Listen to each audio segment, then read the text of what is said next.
Yo, what's up, dudes? Sorry. And I forgot my fucking bug. What's up, dudes?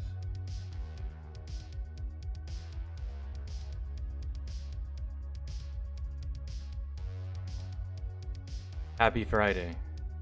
Yeah, Christian. What's up?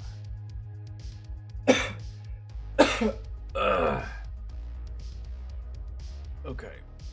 Let me. Nope. Wrong. Nope. Shut up. Jesus. Alright. There. Here.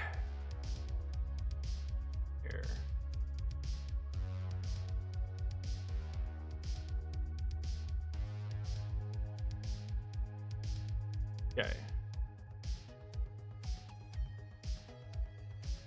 Forgot my coffee in the kitchen. I'll be right back.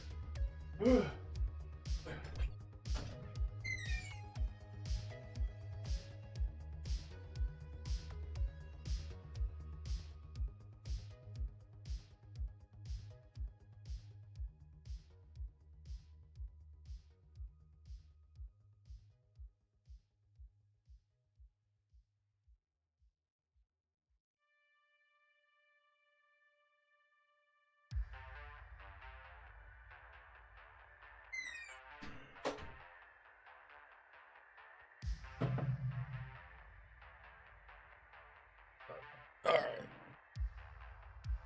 What is this? Oh, another hoodie.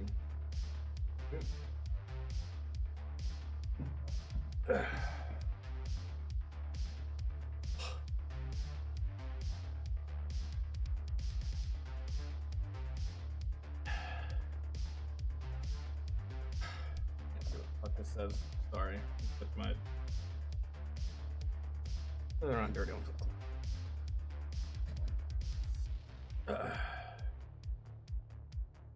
I wouldn't expect you to be doing anything else, Christian. Dope, man.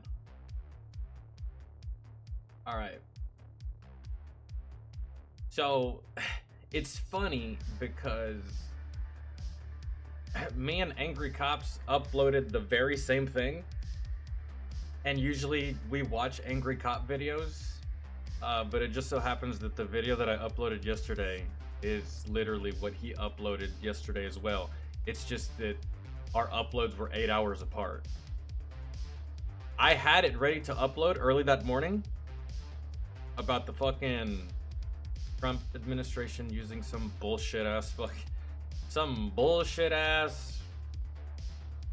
app to communicate war plans and shit, and it was embarrassing. So, I mean, if y'all want to watch Angry Cops video today, we can, but just know that we already covered it yesterday. Technically, we covered it before him, but I uploaded it after him because I had so much shit to upload yesterday.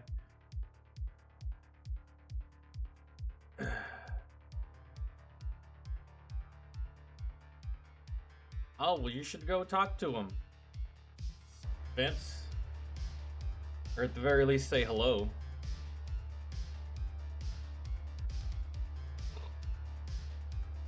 Be like, hey, you ever get bored? Want to shoot the shit? And tell me about your, your experiences. I'm here. Yeah, I know, I heard that. I don't think we caught the last Tom McDonald song. We'll get to all that. We gotta do all this first, man.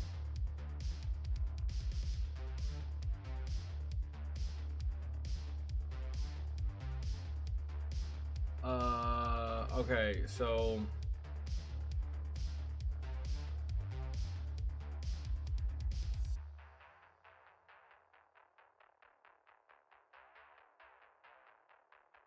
fighter view.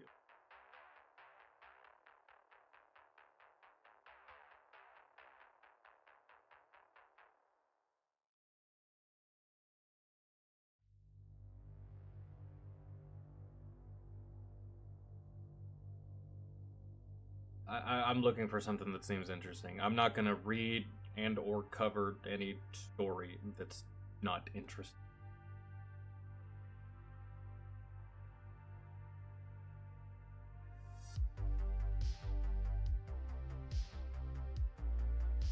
That seems kind of interesting. Military stores prepare for tariffs, aiming to keep costs down. I don't even know what that means.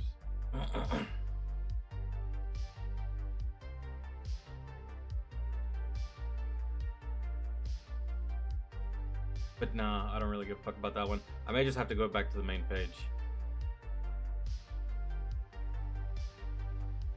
Second aircraft carrier on the way to join fight against the Houthis. Good luck.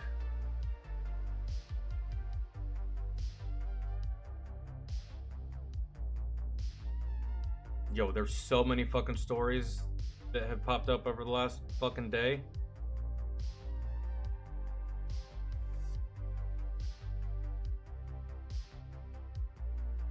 But none of this shit.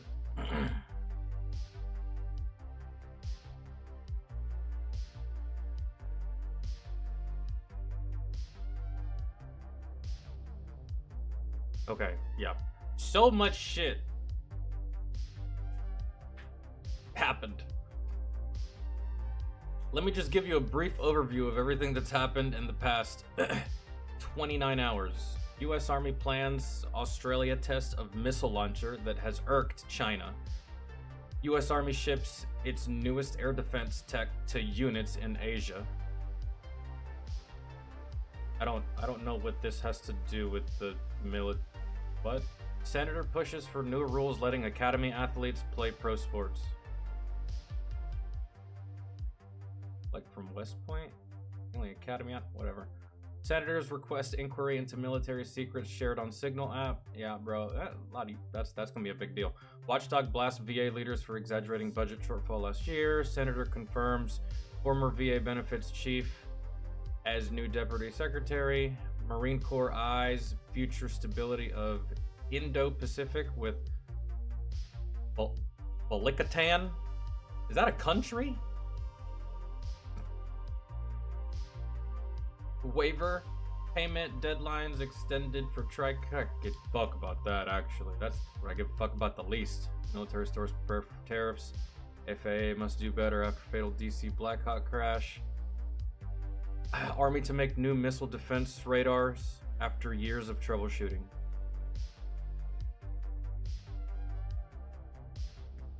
So I'm just gonna go back to the main page because there's not a single one of those fucking stories that seemed any kind of interesting, and I think the only one that is any kind of interesting is one that's not even a happy subject.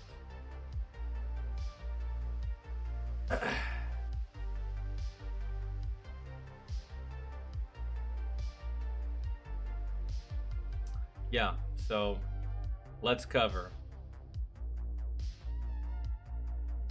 This is updated from yesterday. We covered this yesterday early in the morning. Recovery of missing soldiers underway at training site in Lithuania. US and Lithuanian personnel were still working Thursday to recover 4 missing US soldiers whose Hercules armored vehicle was found submerged in a body of water. Oh. Bro, like, this may have been an accident. And did nobody know that they're probably dead. The soldiers, all part of 1st Brigade, 3rd Infantry Division, have been missing since early Tuesday when they were conducting a maintenance mission to recover another Army vehicle during a training exercise. Maintenance mission, recover another. Okay, yeah, so just recovery. They probably have like wrecker vehicles alongside them as well as part of the training. Maybe not with them at the time, but if it's Army, they have wreckers and all that shit. So just recovery training, which is really important. I don't know how. It's really important, man. At least it was really important for us because all the IEDs, and if you get fucked on kind of hard by an IED, then someone's gonna have to come get your vehicle because lots of times 70% 70% possibility of the ship being totaled every single time. Inoperable. There's just like... Now, there was that one tank that took like 2 or 3 IEDs and still kept moving. And the poor soldier was in there by himself because his unit abandoned him. But yeah, no, not these vehicles. Anyways,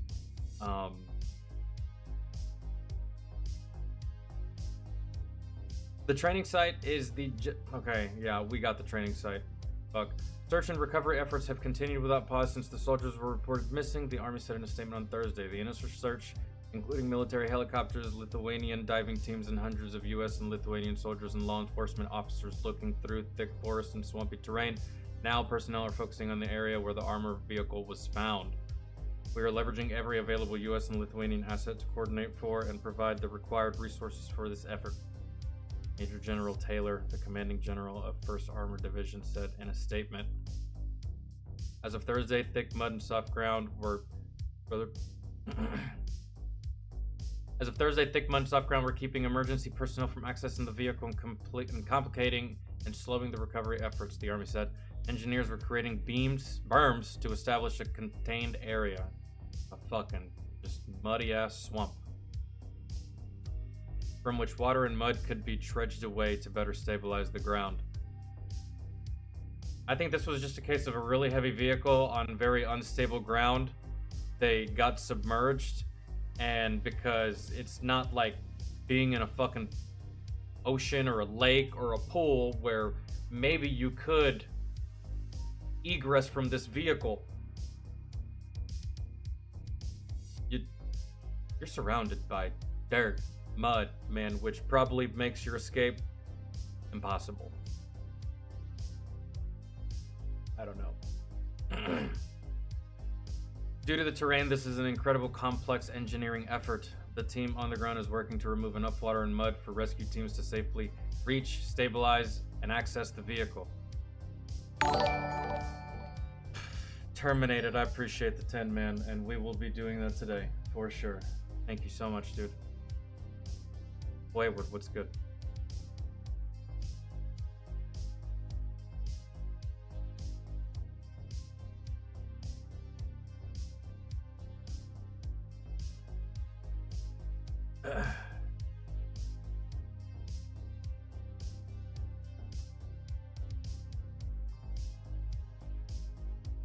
Oh yeah, I know about that. Wayward.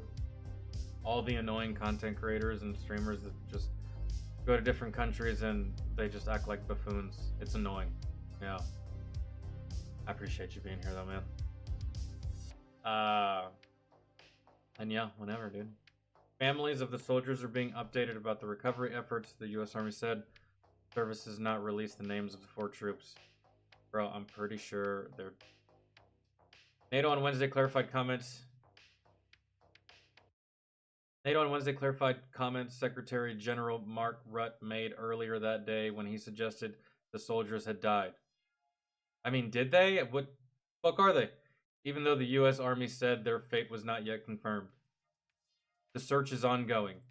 NATO said in a statement posted on X, "We regret any confusion about remarks delivered on this today." He was referring to emerging news reports and was not confirming the fate of the missing, which is still unknown. So, alright. During the trip to Warsaw, Rutte told reporters that he had received word of the deaths of the 4 soldiers while he was delivering a lecture, and that his thoughts were with their families and with the United States. This is still early news, so we do not know the details. This is really terrible news, and our thoughts are with the families and loved ones. I mean, dude, if I had to make a guess, I would say that they're in the vehicle and they are, I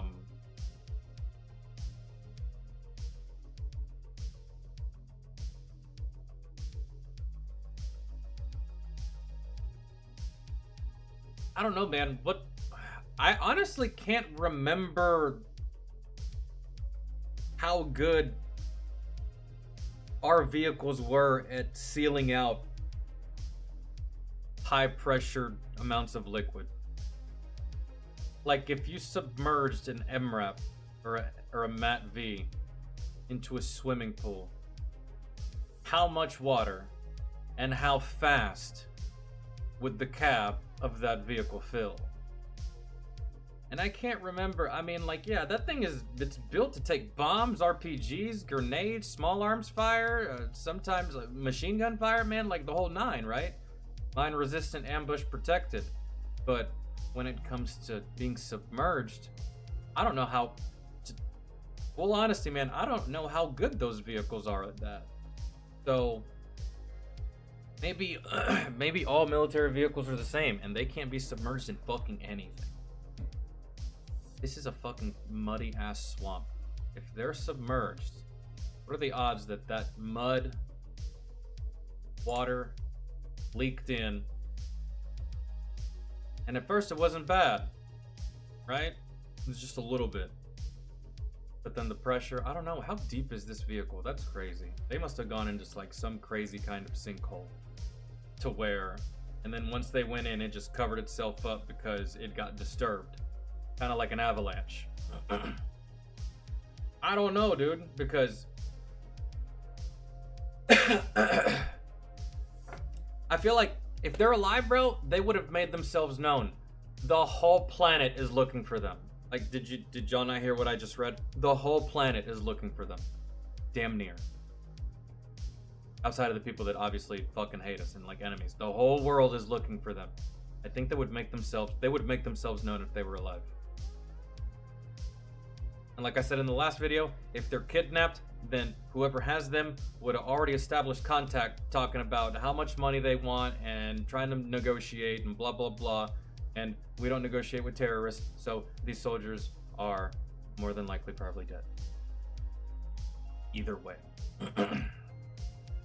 That's just what I'm getting from the whole thing. Or could run even deeper, and this is just a theory, and take this with a grain of salt, and don't actually take this seriously. They accidentally got killed in this training exercise. The training exercise went a little bit too hard, and they were accidentally killed. And they were doing this whole rigmarole to, I don't know, sidestep negligence. Doubtful, but I mean, crazier things have happened, man. All I know is that I'm not holding out any kind of hope that they are alive. Sorry, I just don't see it. So terminated. You haven't been paying attention. You've been here every day.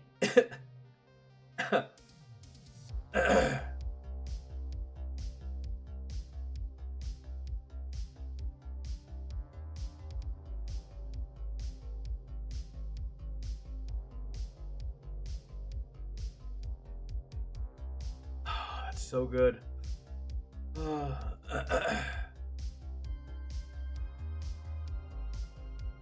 Fantastic, Wayward. That'd be amazing.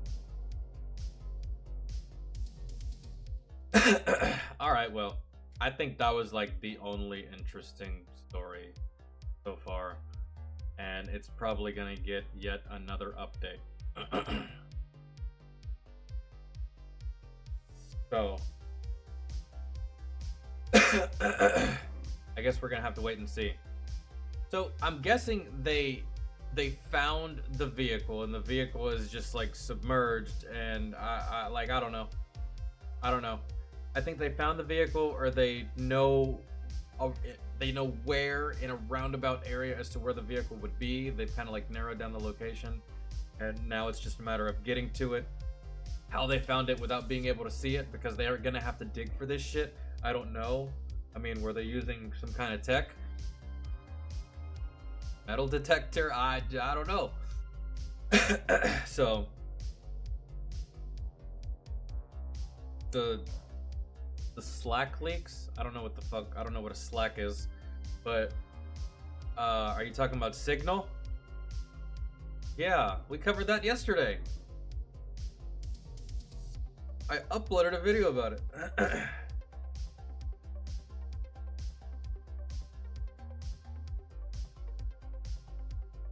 Yeah. Uploaded a video about it yesterday.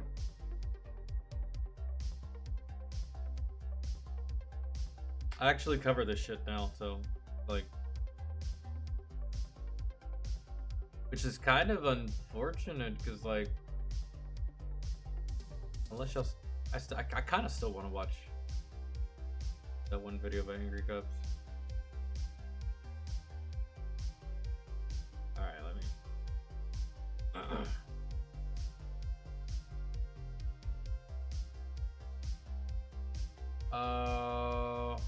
No, that's it for now. Nothing else really worth.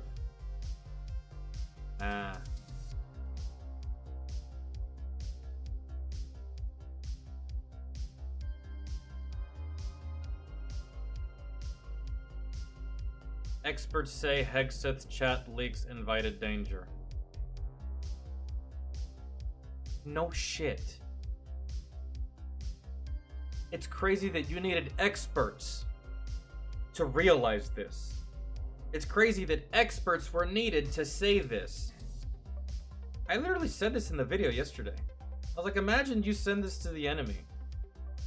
Imagine, like, and yeah, anytime there's anytime there's a gap or a hole or God, what's the fucking word? Or a weakness, the enemy's gonna take advantage of it. They're gonna pay attention. Yeah, they're gonna be like, oh, at least that's always what's in my head, right? I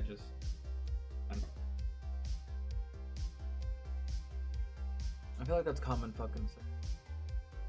Or it should be common fucking sense. Hey, our enemy's stumbling. We should get closer and see what's up. Maybe we'll have a chance to do something. Like, you know, like, really need experts for that? Like a dog would know that. Like, damn. Little man's limping. Let's attack. But alright. Guess you need like a super crazy degree to know these things. I mean, I don't really know exactly what makes them an expert.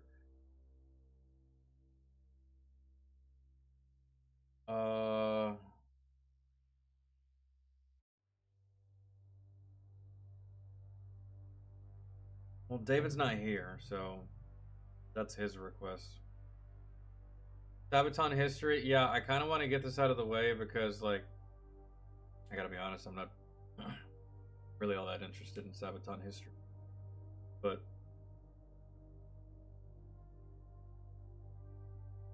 let me see where it is.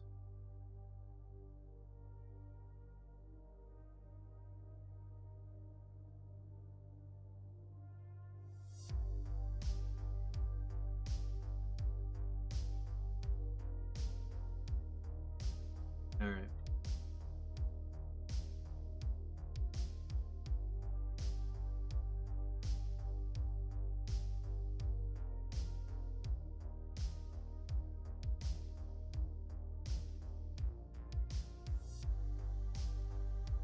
Or is this like a historical event? If it's a historical event, I'm down. If this is just telling me about the band, I don't really think I'm down.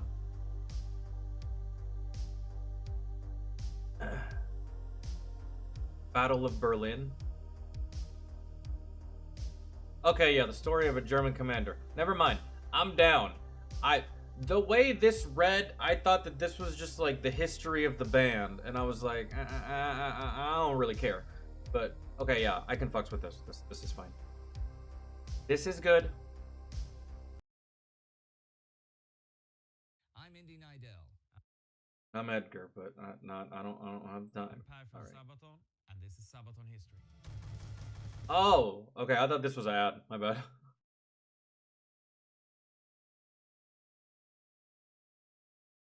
Okay.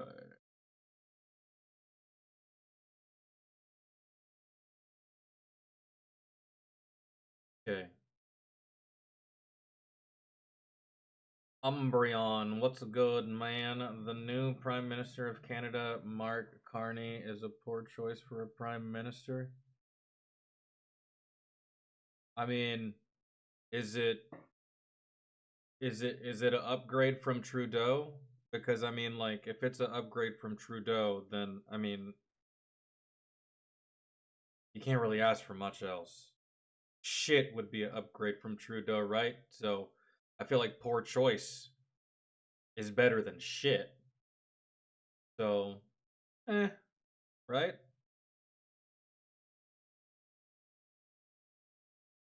I mean,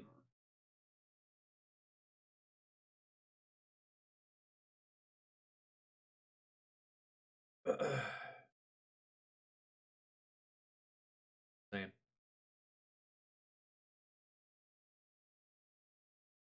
Brown, that's fantastic. I'm glad your weekend actually starts on a Friday. Because there's some people, I've met people that like their weekend starts like on a Tuesday or a Wednesday. So like if they wanted to go out on the town or like nightlife and stuff like that, the shit's all dead, right? Because they're working on the weekends and stuff. I just felt bad for those people that had their weekends in the middle of the week because that's just the way their schedule was. And I'm just like, damn, man, when everybody's out, you working, and then when you free, don't nobody want to go out because like it's Wednesday. So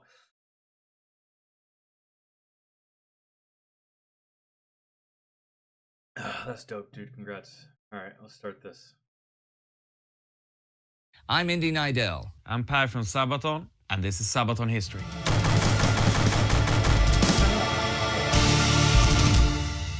A German soldier defying Hitler's orders might sound dangerous to you, and it was, but for one man, it was necessary to save many lives. And we were looking for a story where the Germans was not always the bad guys. A story which I'm going to tell you right now, and then Per's going to tell you about the song. That's perfectly possible to me that there were good men within the ranks of this fuck ass leadership. There's no doubt in my mind that there was actually good men within the ranks of these people. It's just that they're greatly outnumbered and overshadowed by the most evilest bastards, right? So I can see that. That's perfectly possible for me. Perfectly plausible. I don't doubt it, because there's probably some people, probably some German troops, German leadership, or just like your regular old German grunt that was just like, I don't know, man, like, is all this really necessary? I don't understand. Like, it's good to have armies and shit, but what? I could see that. I really could.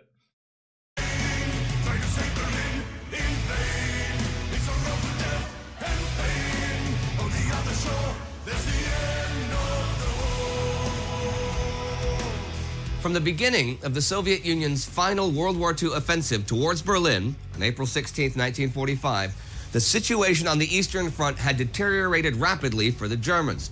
By the 22nd, Soviet tank corps spearheads were already starting to surround Berlin from the north and the south. With the encirclement of Berlin soon at hand, German high command from the bunkers under the city center were calling for immediate assistance.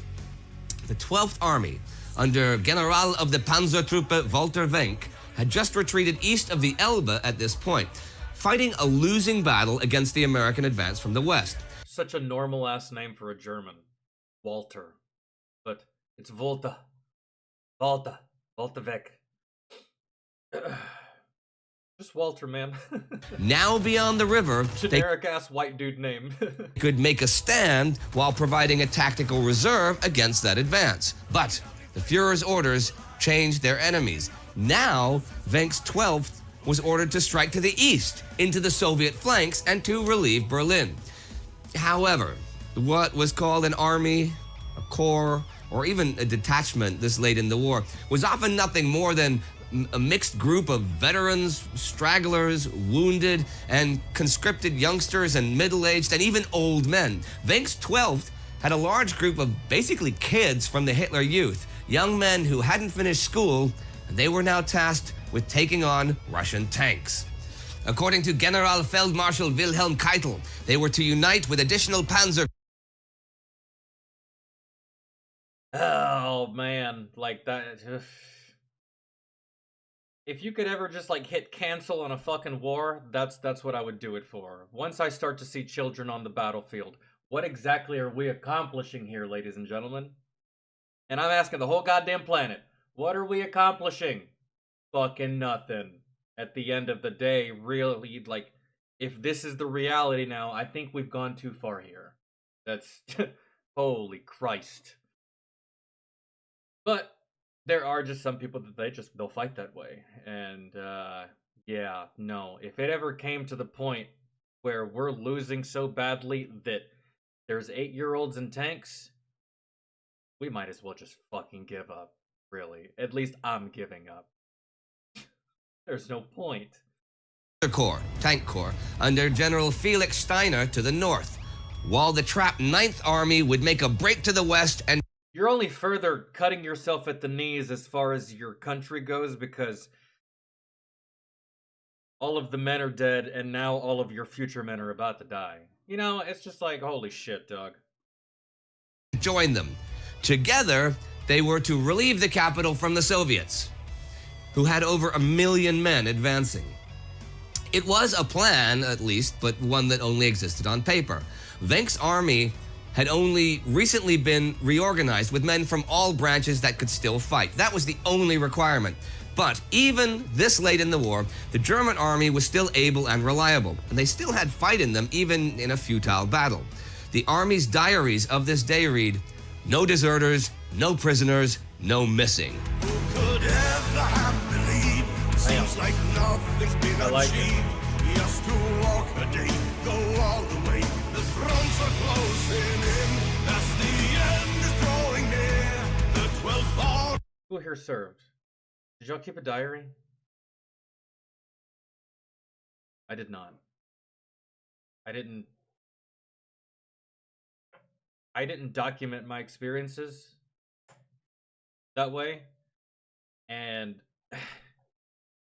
I didn't record my experiences either. I was too engrossed to like just really record. None of us really record. I think we only had one person with a GoPro.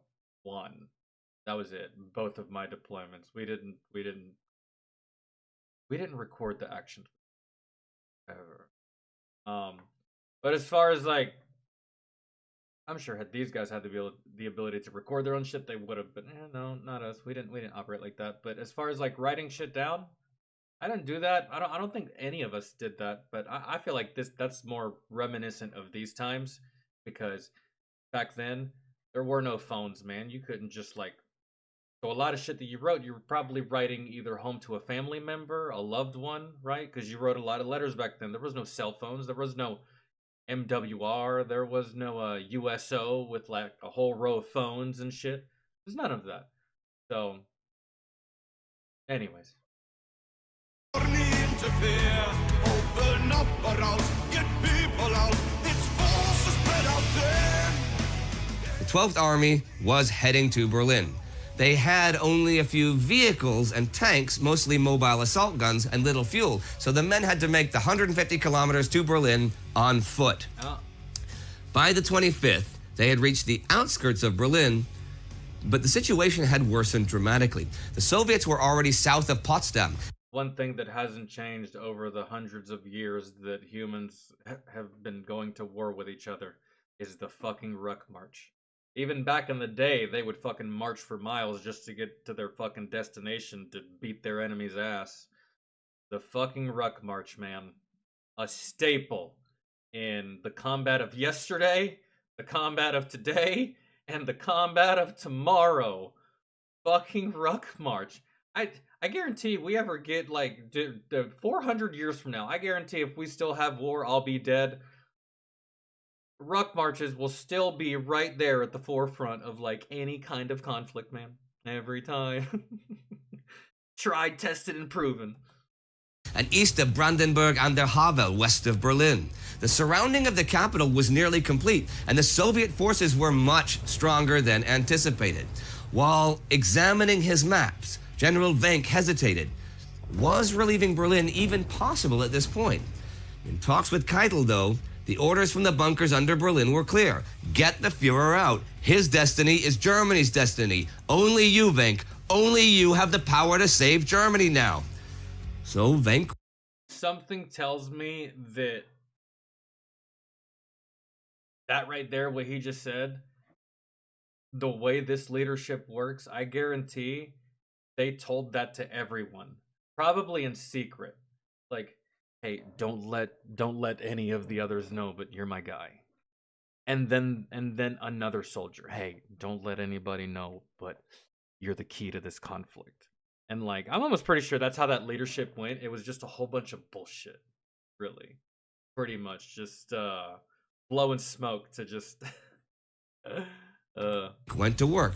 The only chance to relieve Berlin at this stage was to split his troops towards the north and south and relieve as many of the defending German forces around Berlin as possible so they could make up a small reserve for an attack towards Berlin itself. This would maybe destroy enough Soviet forces or just hold them back enough to give Berlin some breathing space and for civilian refugees to escape the city. But even that would only be temporary.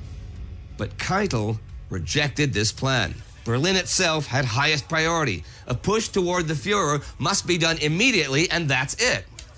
Well, Wenck knew that this would quickly be the suicide of his army, and he realized that German high command had totally lost touch with the situation and the reality of the war. Steiner's tanks in the north were already being pushed back, and the 9th was fighting for its life.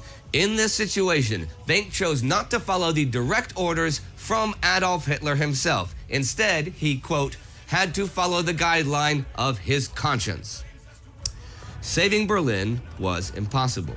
The only thing his army could maybe achieve was getting as many people away from the Soviet advance as possible. But it would have been a massive L, and his army would have taken a massive amount of casualties. And for what? To still not win? Like, dude, if there's 0% chance of you winning, there's no shame in just packing up and not doing it. There's no shame in that. You live to fight another day. You make another plan. You sit down and you re-strategize. But when you have a fucking chain of command that has an ego the size of this fucking galaxy, then you might have to disobey once or twice, man. Because, you know, your chain of command's not there. Hitler's not there. Hitler's not in that tank. Hitler's not on the ground. He's not the one getting shot at. Maybe he did back in his career, but he's not there now. And if you're not there now, I've always operated under the assumption that if you're not here, you don't get to dictate you can give me advice and you can tell me what you think I should do, but as far as like, you will do this and blah, blah, blah, and especially if I think that it's bullshit, and especially if I think that that's not going to work, and especially if I see something developing on the battlefield that you can't see because you're not here, then yeah, I've always been a firm believer that some orders you can say, fuck you. For any soldier of any country in any service in any capacity. There are some orders you don't have to follow, man. For real. So, good on you, man. By attacking towards Potsdam, he would relieve the encircled garrison there. And by creating a corridor from there towards Berlin, they'd be able to let refugees flee the city. An attack to the south would give the 9th Army a chance to join their lines. Wenck called this his Rettungswerk, pretty much his rescue mission. Only on this would he gamble the lives of his young soldiers. In the early morning hours of April 26, the final German offensive of the war began. Who'll survive and who will die? Up to Kriegsklick to decide. Those who made it cross without a loss have reason to reflect. It is not about Berlin. Dude, I can honestly see why that actually makes sense. Yeah. This unit was full, like, this unit had some veterans in it. Cool. Some veterans. For a war of this size, that's a tall order. And then everybody else is either a conscript or a random ass volunteer or a child, right? So in his head, he's like, you know, maybe if I had like the full force of the military behind me with like the best of the best soldiers, this plan you're talking about, sir, would work. But look at my team. I'm not going to send these fuckers to the slaughter just because you don't know what the fuck you're talking about. Yeah, I get it. Yeah, maybe under different circumstances, with a different team, with a different group, with different resources, they make that push and they win that day. But nah, man. It is not about the right, it's about the men who fought for them. What peace can they expect? Elements of the 12th Army made their way northeast. The key to their advance was the infantry division Hutten, hardcore veterans who had just days before recaptured Wittenberg from the Soviets and held off overwhelming forces for days. Now they were the wedge that drove into the Soviet positions with artillery and tank hunters. The Soviets were totally caught off guard by the attack, and by midday, the 12th Army had advanced 18 kilometers toward the city of Belitz. On Hutten's flank were the elite Scharnhorst Grenadiers, who pushed down the Autobahn through the night, throwing themselves against the tenacious Soviet defense. House-to-house fighting against superior heavy tanks was vicious and costly, and they often had to resort to close-range attacks with Panzerfausts, single-shot anti-tank guns. They went days without sleep or sufficient food, while the Soviets were constantly reinforced, but despite heavy casualties, they made progress towards Berlin.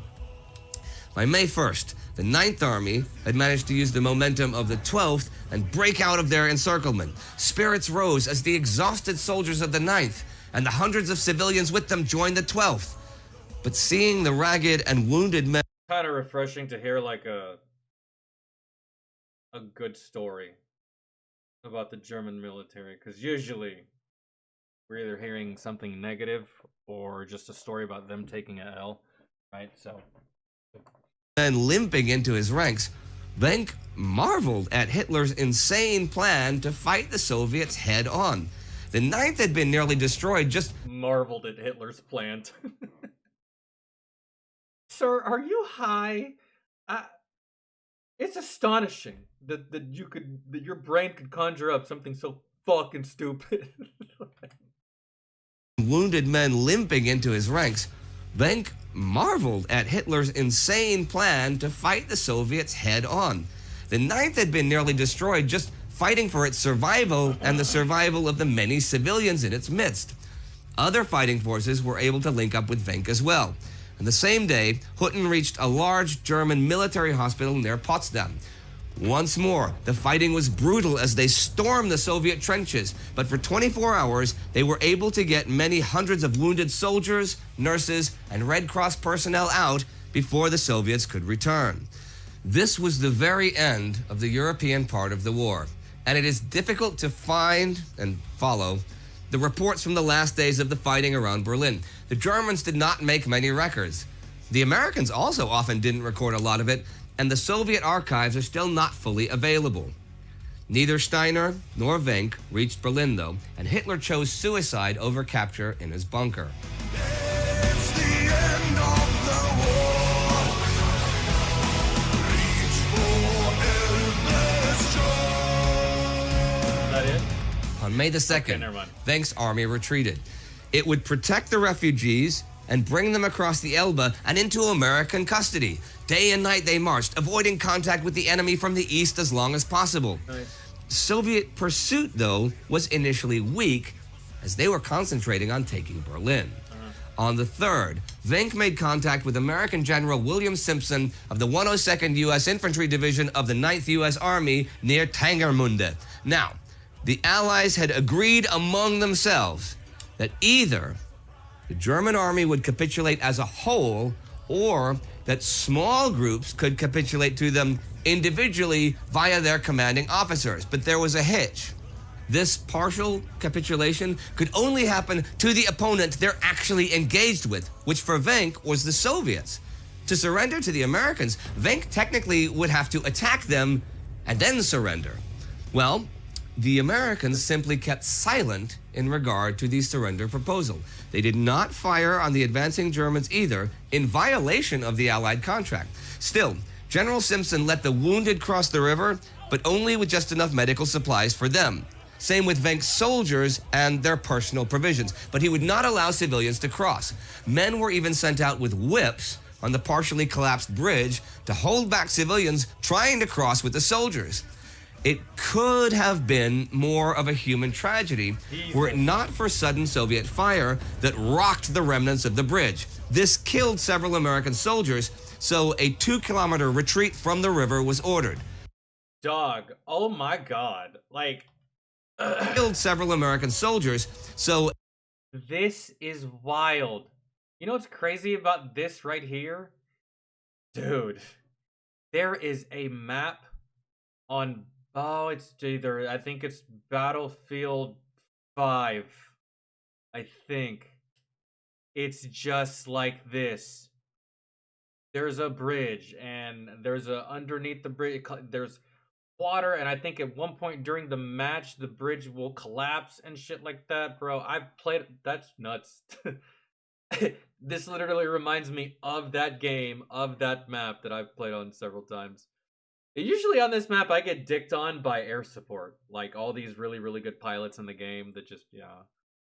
This is the map for it, too, because a lot of people like to go under the bridge, on the bridge, stay on the bridge, or just these little houses out here to be out there with a fucking sniper rifle. This is where your CQB happens, but yeah.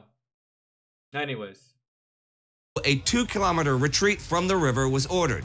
This allowed civilians to cross the river. Venk's army soon had to fight the Soviets, though, who had renewed their attacks once they realized what was going on. With each break in the lines, Venk had to order young men to their deaths to recapture and hold positions for just an hour or two so that others could live. It was a final act of self-sacrifice in a war that was essentially over. As the last German grenades were shot, the last artillery pieces and the last tanks were blown up, and then the last German soldiers, among them General Walter Wenck himself, crossed the river and entered American captivity. In the end, thousands of soldiers, civilians, nurses, women, children, and the elderly were saved from the fall of Berlin. Well, those fuckers, and they wouldn't have made it had it been for all the dumbass orders that were given out at the very beginning. As an end note here, on the 8th of May, as the very end came, many men and women attached to the 9th Army were extradited back to the Soviets. To this day, we don't know the exact reasons for that, though we do know that there were several suicides to escape that fate. See the city burn on the other side, going down in flames as two worlds collide. Who can now look back with a sense of pride on the other shore? That's it, right? I think we can end it there. I done look. I don't think there's anything else. I think they just talk. Yeah. Well, that was good. That was interesting.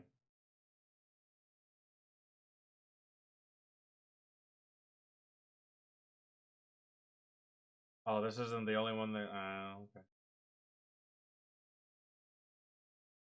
All right. It was a fun fact about the song. Oh, okay. That makes the song make a little bit more sense, I guess. I think I've heard. I can't remember, man. It's been so long since we've done anything by Sabaton or just hell, even music. So, all right.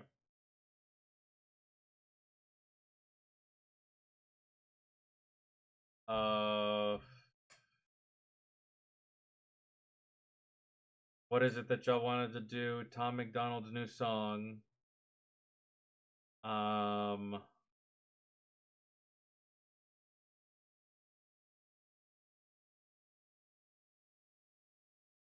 Which, I guess.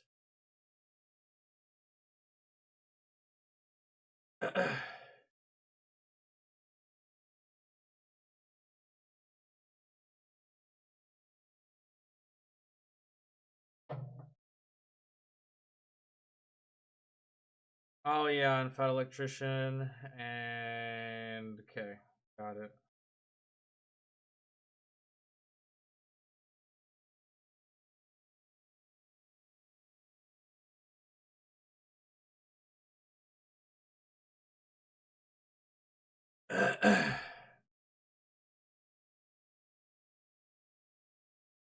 Let's see.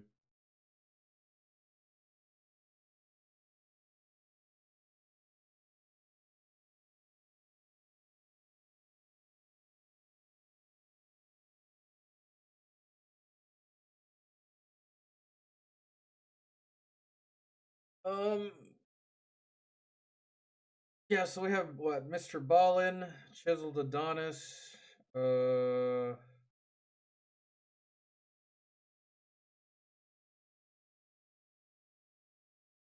Whatever y'all just said.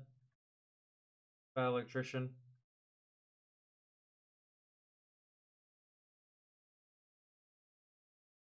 We can actually do Fat Electrician right now. Let's see. You want Fat Electrician or Fat Files? Do you care?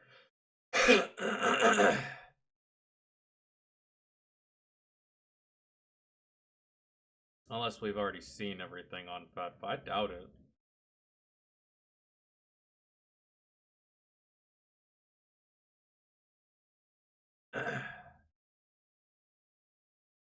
uh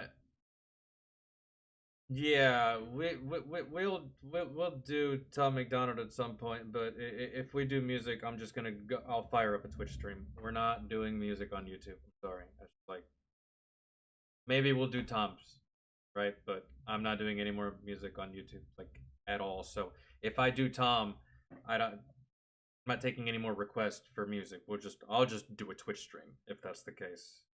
It seems like y'all really want to go back to doing it. That's fine. But we're just not doing it. It's too much of a headache. It's too fucking stupid.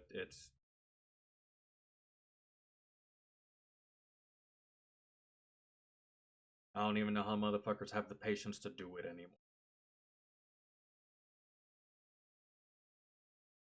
I don't know how the fuck Nick does it. It's just fucking worth it. Alright. Terminated. Do you care if it's Fat Electrician or Fat Files?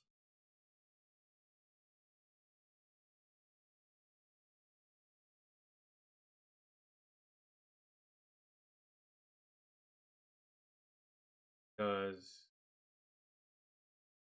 I'm looking. Give me a second.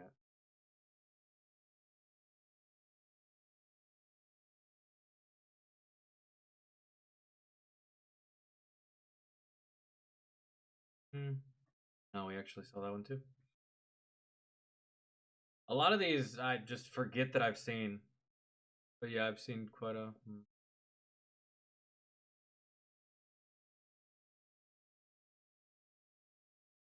That one was great. The one, the one about Iran's navy. That one was fantastic. That one was hilarious. Last one we watched was this. Saw that one.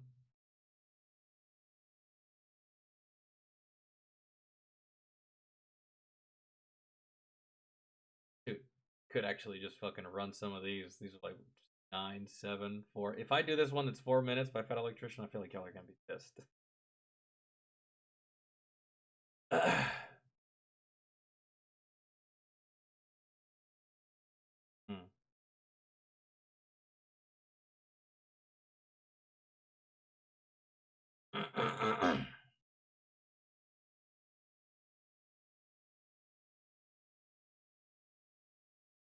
Oh, I kind of wish this one was a longer minute.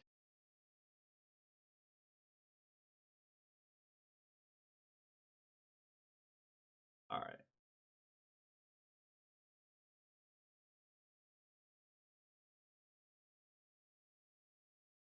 Yo, Shoemaker, what's good?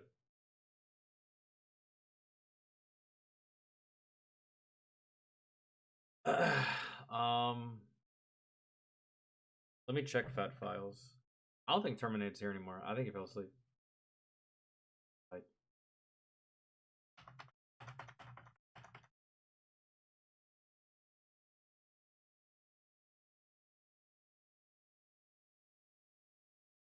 No, let's see.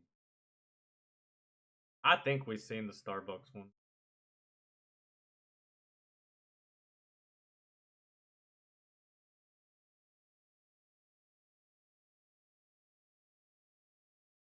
Have we done all these?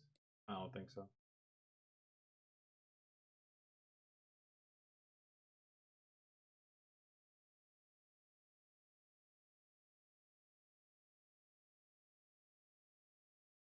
No, actually.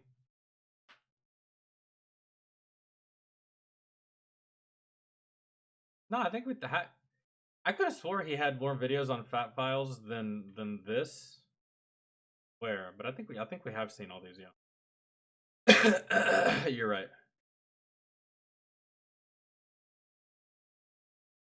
Actually, I don't. Yeah, I think we saw. I think the one that I don't think we've seen is Breadgate.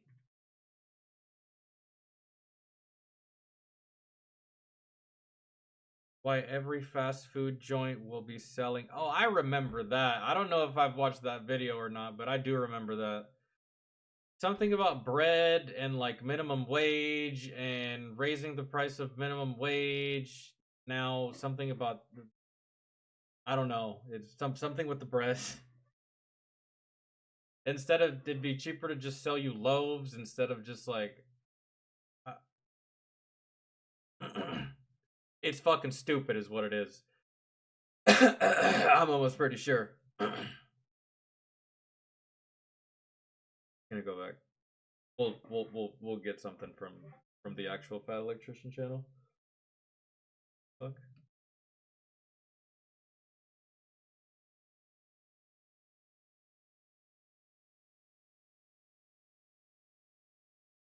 What is that? What is that, Shoemaker? 500-year flood? I don't want to watch like a... What is that? It's not anything Bible related, is it?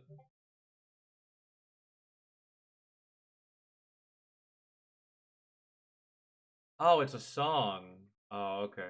Well, I guess we'll do that on the next music stream, because we ain't doing that here. Sorry, man. No music on YouTube. Period.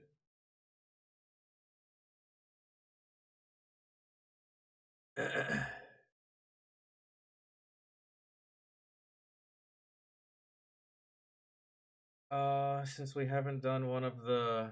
Or I can just find a video that's like a normal link that we haven't done. Do we have to... Vince, dog, like, do we have to do something that's like 5 hours long, man? There's plenty of stuff here that's not an hour and a half, dude. Like, come on, man. What is the deal? Dude.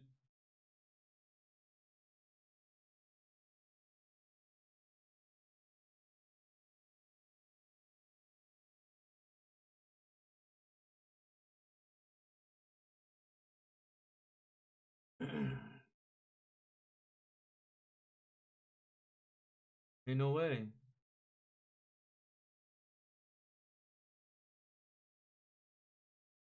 Louis Malay, Fixed Bayonets. I haven't seen that one.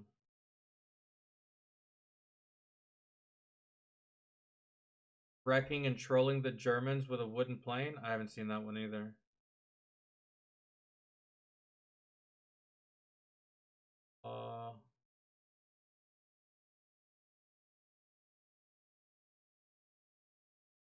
I don't think I've seen that one. 450 Marines versus the Imperial. I just don't remember. I don't remember that thumbnail.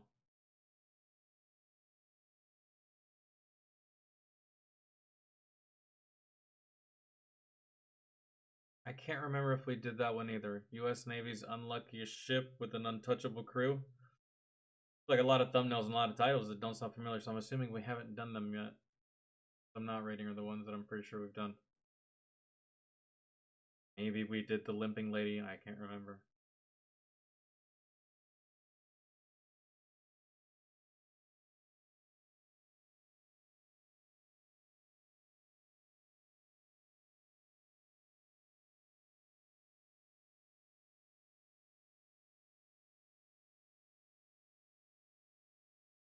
Honestly, I'm just I'm just glad that we don't have to watch any more videos on Roy Benavides.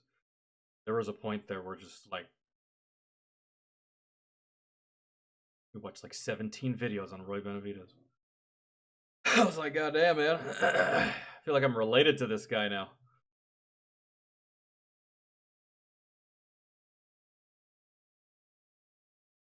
Let's see. Where is the one you were talking about so I can at least put that in the watch later?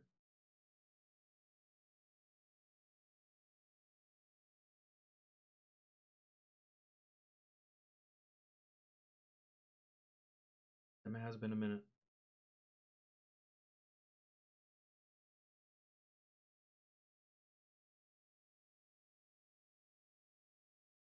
The Thing. Bazooka Tank. We haven't seen that one. The greatest attack jet you've never heard of. The A-37 Dragonfly. The super tweet. 1.8 million views, Vince. Never thought of requesting that one? A chicken-powered nuclear landmine. All this shit sounds hella interesting, and there's not a shot in hell y'all are ever gonna request it, huh?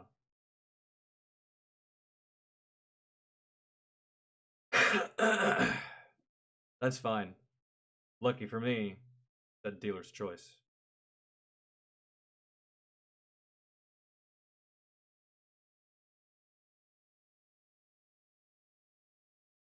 Switchblade. America's kamikaze drones. Got me fucked up if you think I'm not clicking on this.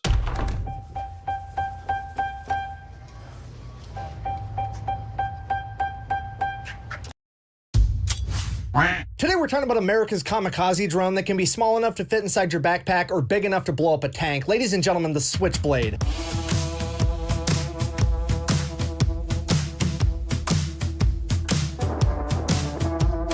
thing's fast.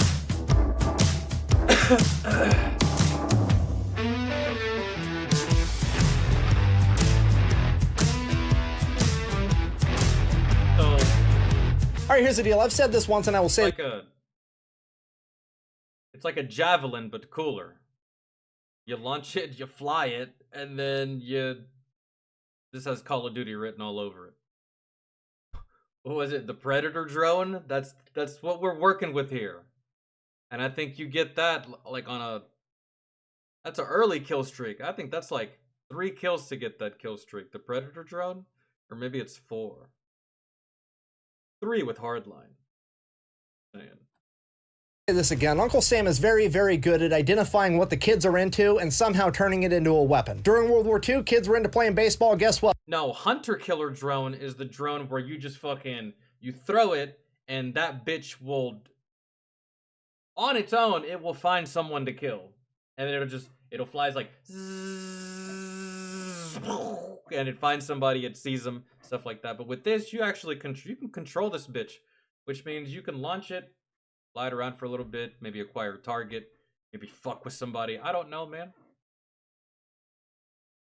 Well, we've got baseball grenades. During the Cold War, kids were into football. Now we've got anti-tank Nerf football grenades. And now that kids are into video games, he's found a way to weaponize that too. And hear me out when I say this, unlike those other ones, I think Uncle Sam has been planning this one for a very long time. You see, the earliest version of the Switchblade came out in 2011, and by sheer coincidence, 6 months later, when the newest iteration of the Call of Duty video game franchise came out, Call of Duty Black Ops 2, they introduced a new weapon system called the Hunter Killer Drone, which is almost fucking exactly the same thing as the Switchblade. Now, am I implying that Uncle Sam would divulge his plans for the future of warfare to a video game development company a decade ahead of time, just so that the warfighters of the future could potentially log hundreds or thousands of simulated flight hours on the weapons of the future? No, and it's definitely not going to get more weird when I tell you that they also added it to the Call of Duty mobile game so that you could get used to flying a drone from a small tablet like this, or not like that one. Yo, dude, Call of Duty Mobile's fire. I'm sorry, I've played it before. I fucked people up in that game. Used to flying a drone from a small tablet. But yeah, let me tell you something though. On Call of Duty Mobile, I'll tell you this.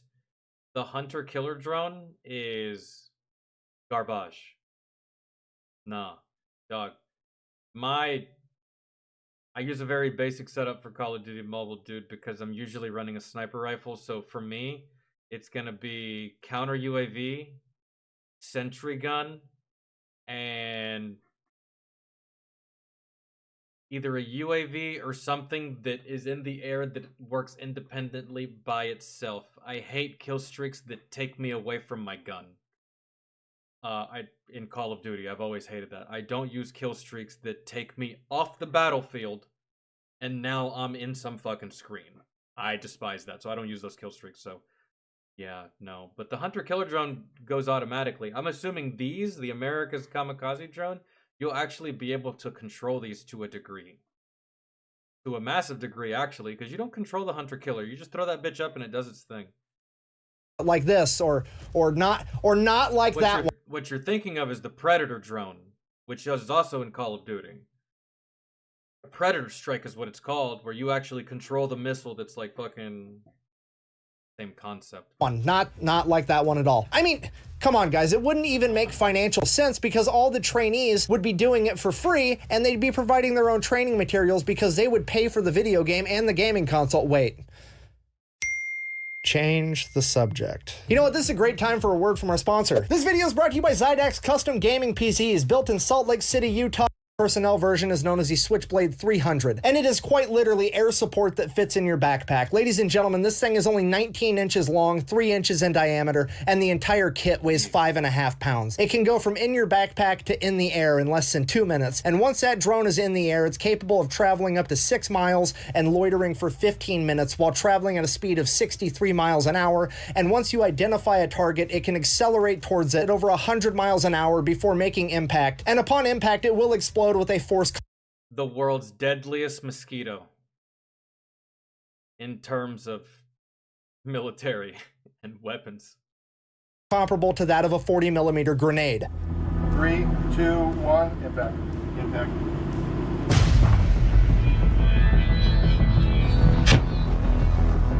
And the scariest part about all of this is they plan on giving these to just normal infantry grunts, which is no fucking, you fucked up. You have fucked up. You have fucked up now. Now you have fucked up. Now you fucked up. Now you No way. Okay. I mean, sure. Go for it. That'll be a fun read in the Army Times. going to be absolutely terrifying for the enemy because now every time they think they hear a mosquito, they're not going to know whether they should reach for the bug spray or if the live leak watermark's going to pop up in the corner as they come to the realization they're about to have the longest, shortest day of their life. David, what's good? If you're not picking up what I'm putting down, I'm trying to tell you that the enemy's going to be awfully disappointed when they find out that you're not excited to see them and that actually is a cruise missile in your pocket. Buh! These things are going to be way too expensive and they're never actually just going to give them to all the infantry grunts. Buh! So to be fair, that's actually a good point, and I thought the same thing because back in the day when they were going to give every infantry grunt a U. Yeah, that's ridiculous. I think that's ridiculous to give that shit to Rocket. I wouldn't give that shit to me, man. UAV drone, that little Black Hornet thing, they were like $170,000 a piece. And it wouldn't be because I wouldn't know how to operate it or like anything like that. It's just like, oh, dude, the amount of fuck games that could be had with this thing. Imagine. And so, yeah, not a good idea to give it to. But apparently when it's a kamikaze drone that only needs to fly once and land never, the drones get a lot cheaper because the Switchblade 300 is only $6,000. And don't get me like, dude, I could see a barracks full of infantry guys where all the dudes took their fucking kamikaze drones, removed the explosives, and they're having fucking airborne battles in the barracks. Just drones everywhere. Yeah. Sergeant Major walks in. He gets hit in the face with like 4 drones. God damn it!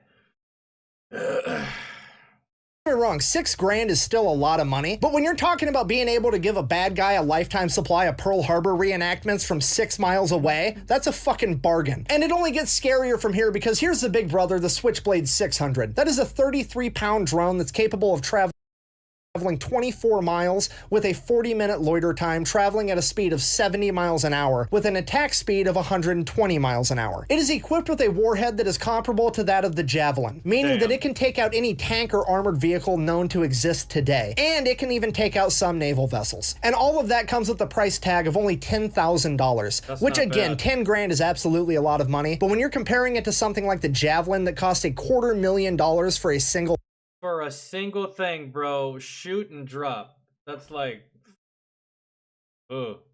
Shot, the Switchblade is a fucking bargain. I mean, the Javelin has an effective range of like 1.5 miles, meaning you have to get 2 of your men within 1.5 miles of an active enemy tank. With this thing, you can be 6 miles out, comfortable.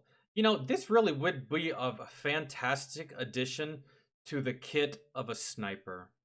or or a reconnaissance personnel or somebody like that, someone that works at long range, long distance, man, this would be the perfect device for them. Specifically a sniper and his spotter. And the spotter could probably be the one to operate this shit.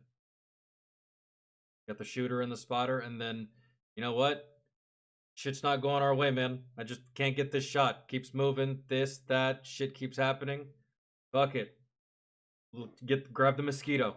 And then, like, to be able to have the opportunity to spend $250,000 to take that tank out. Or, if you use the Switchblades, you can launch 25 spicy model airplanes from 20 miles away for the same exact price. Meaning that even if the Switchblades are only effective 5% of the time, they are still gonna cost the same amount as the Javelin and be safer. And here's the ultimate kicker with all of it, both models of the Switchblade can be shot out the back of a moving helicopter. Yeah, That's apparently fantastic. they gave some prototypes to the Marines in 2016, and they conducted an experiment where they concluded that you can in fact shoot them out of moving helicopters. And it was absolutely an experiment. It definitely was not some Marine grunt saying, hey guys, you want to see how a baby helicopter's born? Yeet! Anyways, we are now officially in the future where a single aircraft can fly over the battlefield and eject hundreds or thousands of kamikaze drones that are being manned by people 30 miles away. not to mention, dude, think of the other applications for weaponry that this thing may harbor. You could equip, like you said, you can kamikaze this shit, but you wouldn't have to put explosives all the time. You could put gas, man, in these things. Wide area of effect, big dispersion radius. And that could be lethal. Or, I don't know, man, a napalm version to where it just explodes and just fucking fire everywhere. Straight napalm style. Give it the capability of napalm. Imagine that shit. Sky's the limit with this shit, really. No pun intended. You could put so many things on this.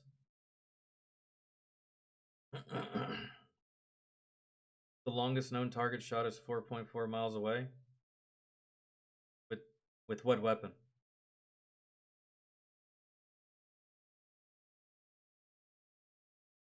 Are you talking about with a sniper rifle? Because 4.4 miles is fucking nothing for like artillery or a tank or... But what are you talking about, Ashley?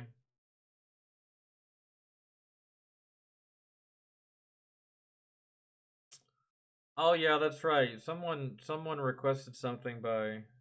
that have been playing video games for their entire lives. I really don't know what else to say, so. The part that terrifies me is my grandkids are gonna look at this technology the same way I look at a musket. I have no idea where this is going, but we're gonna find out eventually. Anyways, if you made it all the way through this unhinged TED Talk, thank you for watching. Best way to support the channel is go buy some merch at the Fat... I ain't gonna lie. I would have loved to have had that weapon system.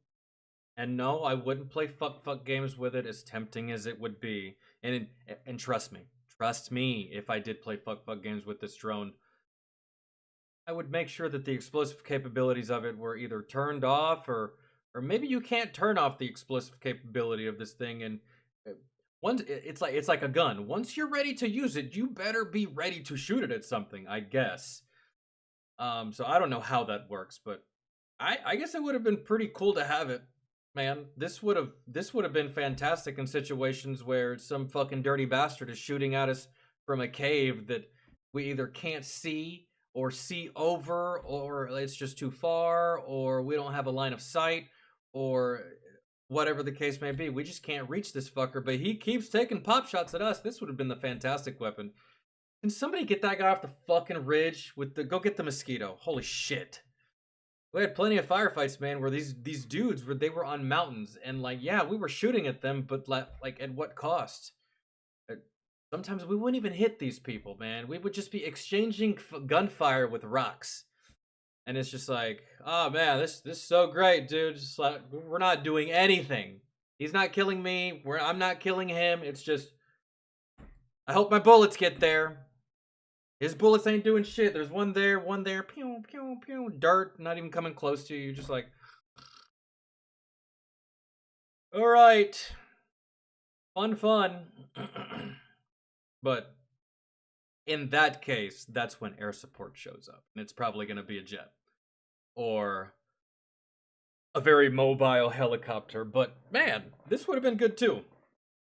In the mountains, in the hills, and the mountainous terrain of Afghanistan. It should have been fire. But again,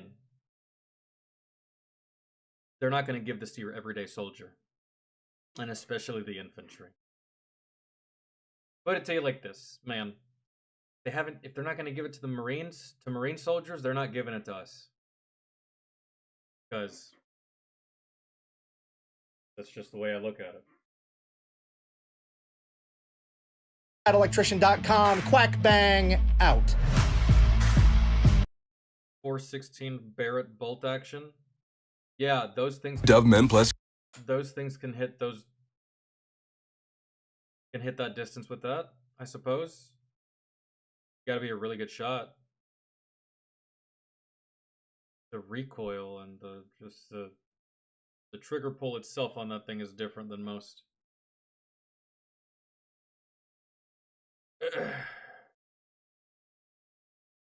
You could put pepper spray for crowd control. I mean, yeah, but remember, you only have between 15 and 20 minutes of lingering, meaning that this thing can get to its destination, hover for about 15 to 20 minutes, and then it's eventually going to have to do something, because these things, that they can only be in the air for so long, and they only have so much power, and you can only get so much out of it. That will probably change in the future. As technology evolves, better batteries, better sustainment for flight, stuff like that. The only thing you got to do is just make it smaller. That's it. And eventually, these little small things are going to resemble that of a fucking Boeing 757. It's going to be disgusting. So that's where I see that going. Everything that's invented for the purposes of war eventually gets perfected, man. We went from fucking sticks and stones to M4s.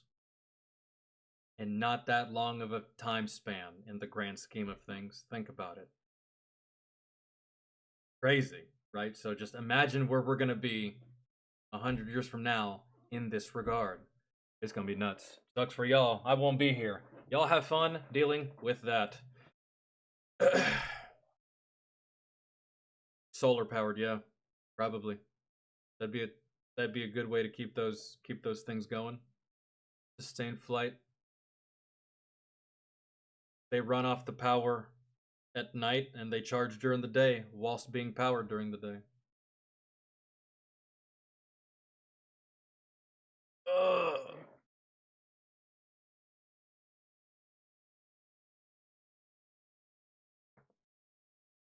Oh. Okay. Oh, fuck. We got lightheaded there for a second. What, you know what? Since that one was only like, we'll do another Fat Electrician video. Just let me do this, what was it? Chiseled Adonis? What are we watching here? Hold on. Let me check.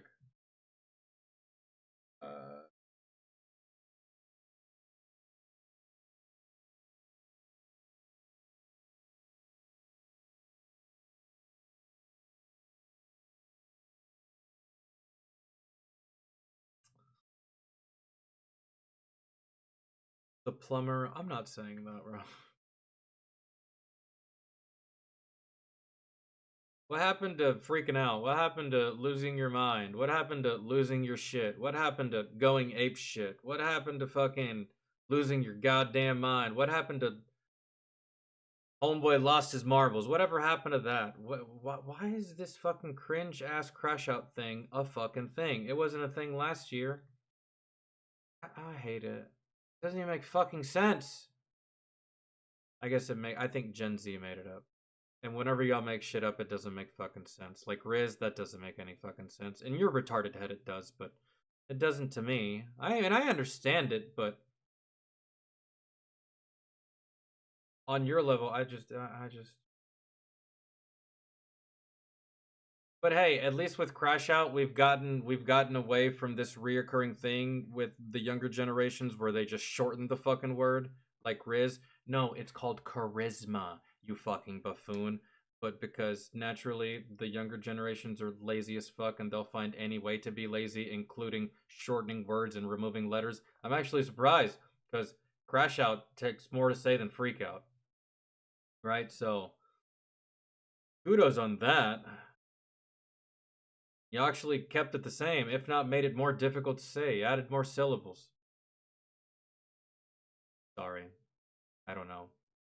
I can't say that. Just because the kids are saying it, I think it's stupid. I can't repeat it. I feel cringe when I say it. I don't know what it is. I can't. The plumber loses his fucking mind. That's what it is. I hate the goddamn youth. Refuse to talk like you guys just for validation from other youths. I see grown adults talking like the kids sometimes, and I'm just like, fucking lame ass. Content creators too. Dudes my age speaking like my little brother. Like,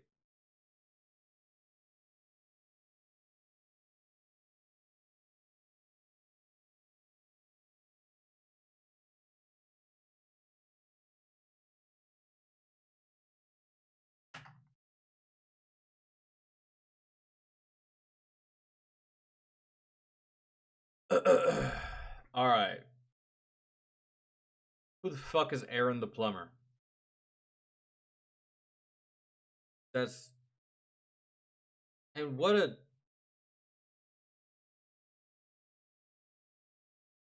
That's such an odd nickname to have. Unless you're actually a plumber. Aaron the Great, Aaron the Beast, Aaron the Fantastic, Aaron the Almighty. And you decided to go with Aaron the Plumber. Can't nothing good come from that, I don't think. I'm not sure. If I was gonna go with a nickname, it'd be something awesome. Not Edgar the Degenerate. You know what I mean? I don't know.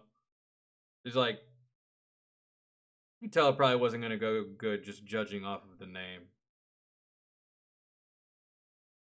Enlisted is the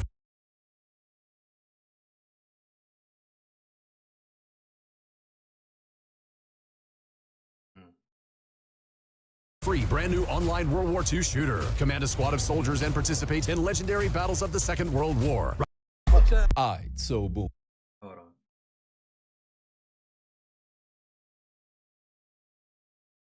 Alright. I was more fired up. I'm trying to catch another fade, you know, in front of baby. Yo! What the fuck? I don't like your whole tone. Pipe to pipe her. I'm gonna kiss you. Man, bitch ass niggas out here fucking these hoes. Get down right now. What's happening? We can get it cracking. Come on, no, hey. Nigga, I can't sleep like this, bro. Nigga, I get him up with any nigga on this earth, bro. Bring this nigga ass. Nigga, you got it.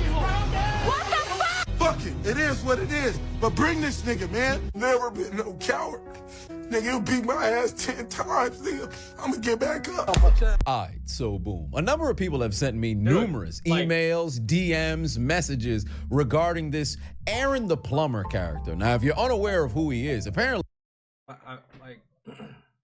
I know I'd be like getting like upset sometimes, like animated, going on rants and stuff like that, but who is that mad all the time? Like,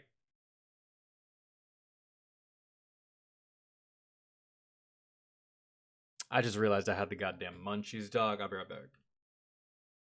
1 fucking second.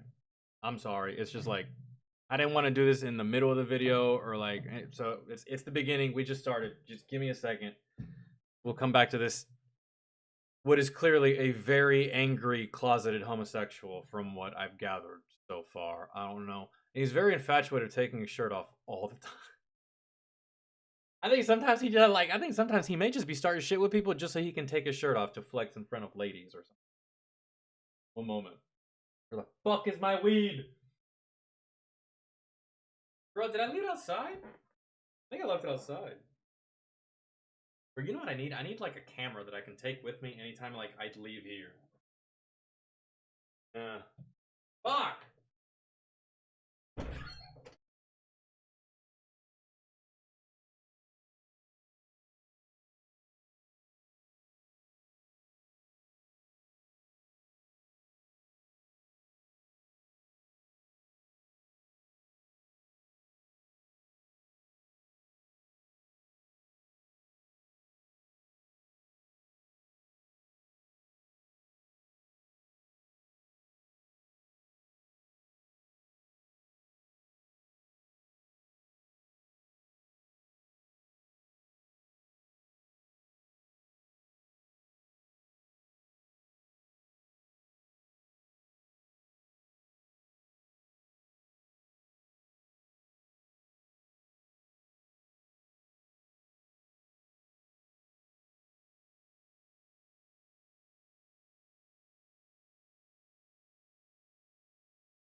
Everything in there has to be made. I just decided to go with a banana. Make food in a little while. I actually don't need to, but I'm fucking starving. I just don't want to wait on my fucking niece to get here, but I have to. Alright, here we go. He was on the Red Balloon show where a woman had denied him, rejected him, and said that he looked. Ashley, you should send me some weed. Please. That'd be great. Thanks. Because guaranteed it's probably better than what I have. Like a Ninja Turtle. You kind of look like a Ninja Turtle. You're not that cute. Elite roast from that young lady, because call it what it is, Mans does indeed look like Donatello. But with that being said, the tail end of 2024 on social media, constantly across X, this man was getting roasted. In fact, he became the poster boy for rejection on the Pop the Balloon show. But afterwards, 2025 was on the horizon and he came. Oh, I know of that show. I don't watch that show. I don't find it entertaining. But I've seen clips. Up with a plan. Why not lean into being this Ninja Turtle? I'm the biggest turtle. I got motion. I'll turn up on both of y'all. Right What now. does that mean? What does that even fucking mean, bro? It can mean whatever. It can mean whatever you I'm want. just asking you. No money to eat because you're a fucking bum. I can go to the bank. I can pull out 100,000. But one thing about me, I could pull 100,000 on the bank. Can you do the same? Getting down the hallway, I just keep hearing some commotion. How'd you what's sleep? up, sir? Who you talking to? Hey, Queen. Talking about some queen. You gonna be yourself today? I'll tell you talking to me, man, for real. What's the What you mean the hostility? You a man, right? Fine. I did see you exchange numbers with a female, you know? Yeah. And y'all did go back up to the hotel room, man, Yeah. you know? So how'd you hear for Erica? We was getting YouTube content. What you talking about? YouTube content. Yeah. Come on now. You was trying to get jiggy, man. Sorry. Man, you'll hump anything moving, man. In my room? So I'm a liar? You call me a liar? Yeah. Okay, well, let's get down, bro. I'm ready to go another round. And I swear to God, if you fucking throw... You just slapped me on national television. You just degraded me. Are you to me. serious? Yeah. You going to ruin this fucking moment? I absolutely have to. We fucking I'll have turn this it, bitch bro. with any nigga. Dude, what are you going down behind? I'm not putting my hands on You mad? You mad? Hey, I'm gonna make a nigga leave. No, bro, come on.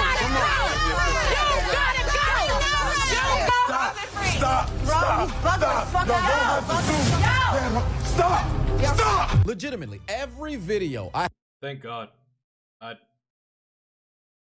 I was really close to ending it there, Christian. Holy shit. This is like, you know what this reminds me of? This reminds me of like the trashy YouTube version of like The Bachelor or something. Or what are those shows where like all these bitches and dudes are like in the same house and they're like, I don't know, going on dates and seeing if they like each other, and what's that shit called that all these ladies be watching? I could give a fuck less, but that's what this reminds me of. And good goddamn, can't watch that. Holy shit, thank God that's over. The Bachelor? Yeah, holy shit, I can't think of anything. I'd rather watch paint dry. and that's what this reminds me of, like some fucking cringe ass The Bachelor fucking it's brain rot. But hey, some people watch this shit. I have seen in Aaron the Plumber over the course of the past 2 weeks, man's been either in a physical or a verbal altercation that is ready to escalate to physical at any given moment. You got to appreciate the fact that in this generation, where everybody's so quick to go and equipped a weapon, this man is ready to go bare knuckle and fight against anybody. Man, woman, he, she. I do respect it, right? That is true. In a world full of pussies that'll just do this as their first option. Yeah, I gotta give you credit, but the credit gets taken away when this is a reoccurring thing day in, day out. They LGBT, cool. So is Aaron. Let's get busy tonight. This man's ready to fight at all times. It don't matter who you are. He running the fade. Here, there, anywhere. In a real way, don't get it misconstrued. Aaron the Plumber is not just a mother plumber. I was a whole gangster before this plumbing shit came about. Absolutely. Allegedly. You know what I'm saying? I didn't put my footwork in. Yeah. In a real way, run that fade. Win, lose, or draw. You like that. Pokemon, I gotta catch them all. In a real way, I'm not turning down nothing. I'm not backing down from no man. Bring the biggest matter. I got down with the biggest nigga on the yard. Man, nah, I think this guy knows exactly what he's doing and he's playing this character really well. I don't think this is his actual personality. There's no way. There's no way. This is like, he kind of reminds me of like Johnny Somali, but without all the law breaking. You're just like,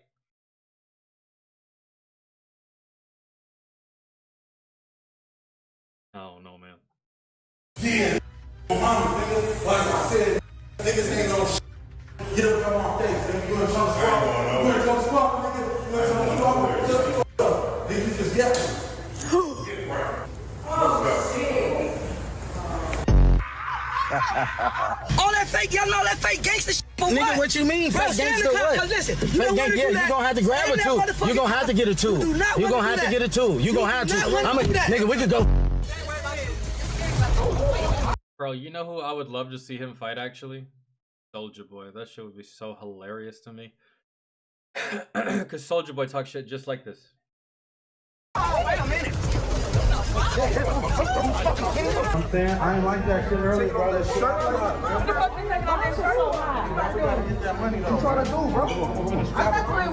And like I can understand like your ego making you talk shit to dudes, but like, why are you scaring away the hoes?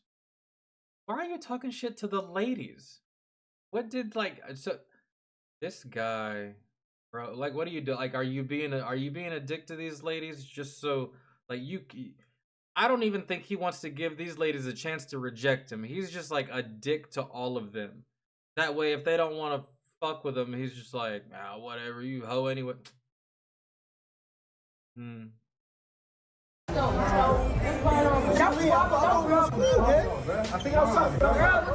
you better fucking win. You better fucking win, cause this shit got more around this bitch. Oh my god. Tell That's what we doing? That's what we doing?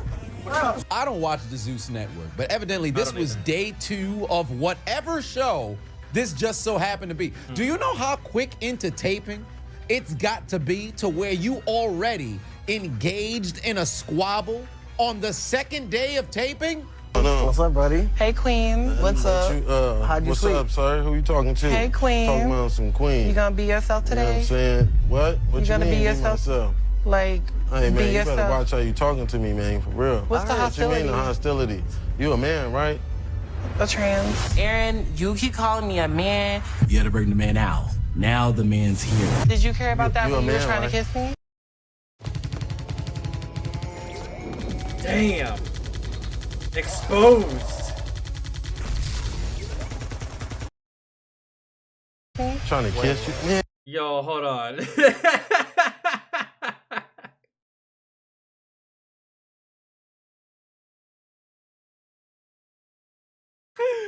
Oh my god, no. No. No. You a man, right? A trans. Aaron, you keep calling me a man. You gotta bring the man out. Now the man's here. Did you care about that You when a you were man, trying right? to kiss me? Trying to kiss you? Man, Aaron, what the fuck you wanna do? Keep it in one. A few moments later.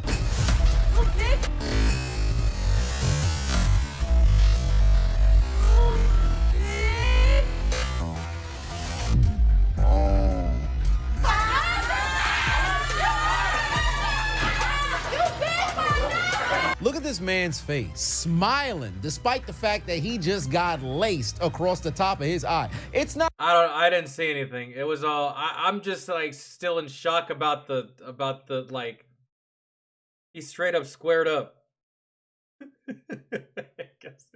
against this trans, what is it, trans girl, I think is what it is. I don't know.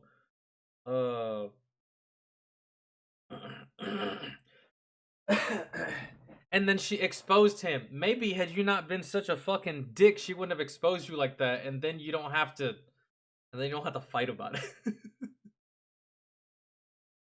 Oh my god. It's not about winning or losing for this man. It's about the fight in and of itself. Yeah. Come on. Goodbye. Come on. Not definitely. It's really hard. I got a real high pain tolerance. But you did drop me. You know, you did split me. And I was feeling some type of way. Nigga, I ain't gonna lie, bro. My pride. This guy's the definition of shameless. This guy has no shame at all whatsoever. No shame in the world. Hurt, nigga. Period. Nigga, Eric over here talking about nigga lying and shit. Fuck, I gotta lie for it. Nigga, most genuine nigga here, period, nigga.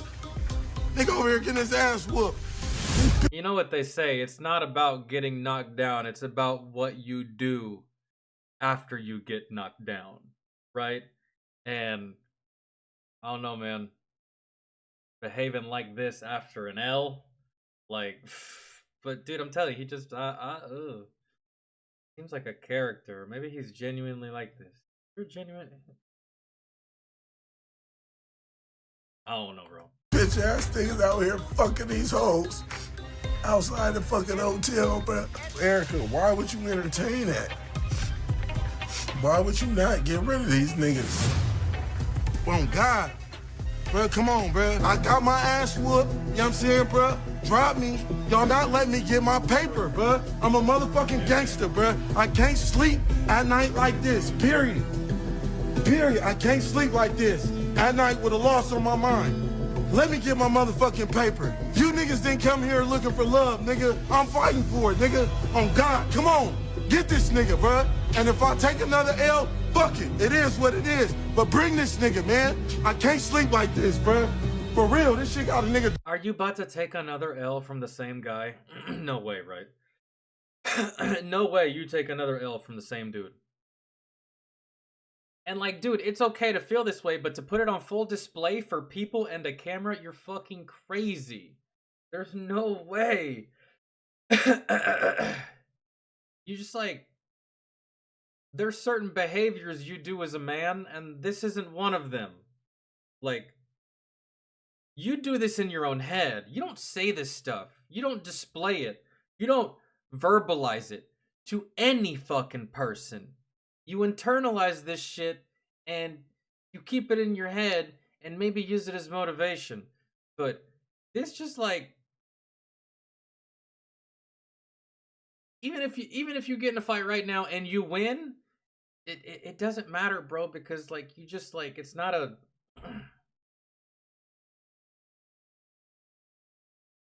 you've thrown away all semblance of self-respect, that it doesn't matter if you get a win. Nobody's going to respect you for it regardless anyways, right? Because this is the persona that you've built for yourself. And you probably take more L's than you do dubs, so when you do get that dub, people don't really care. They're just like, huh, about time, I guess. Whatever, right? So you're a lolcow, man. At the end of the day, I think, from what I'm seeing,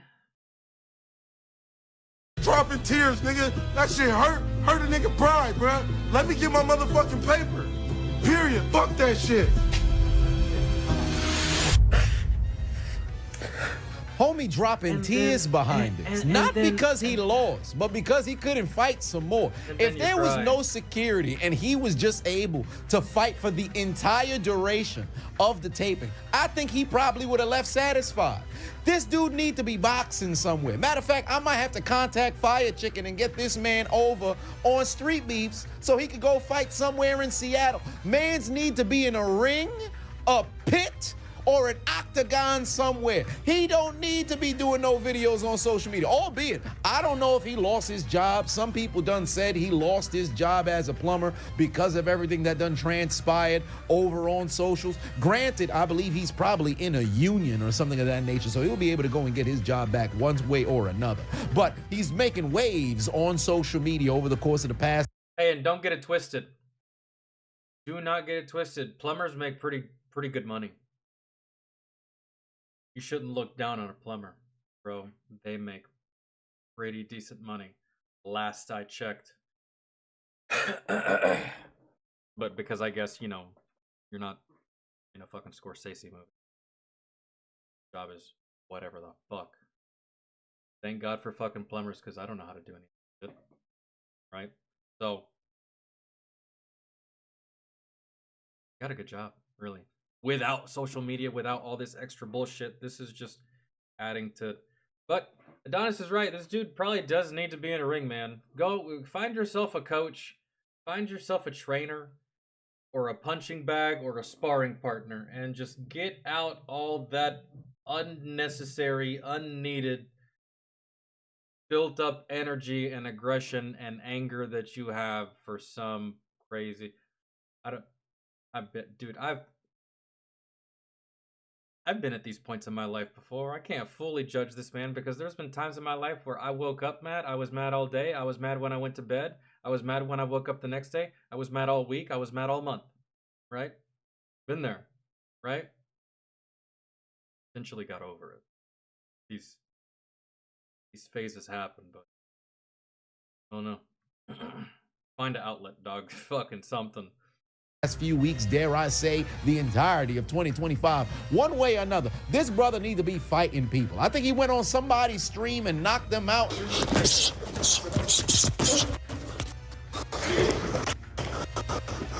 After weeks of seeing this man fight, at first I started thinking, what are they doing that's making this man that mad? But then now, I'm starting to question to myself, am I not fighting enough?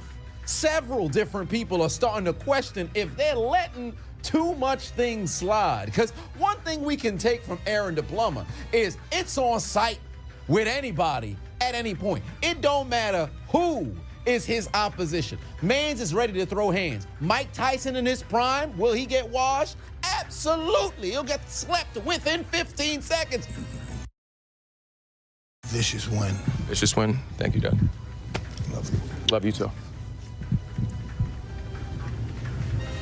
If we don't see this man in a ring in some form of exhibition this year, we ain't doing the internet right.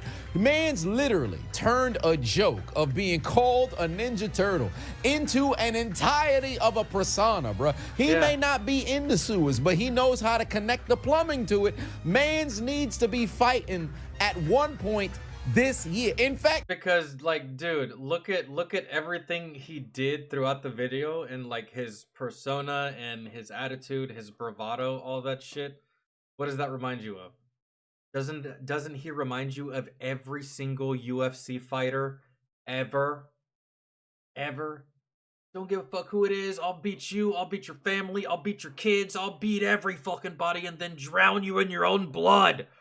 Right? It's like, all right, man.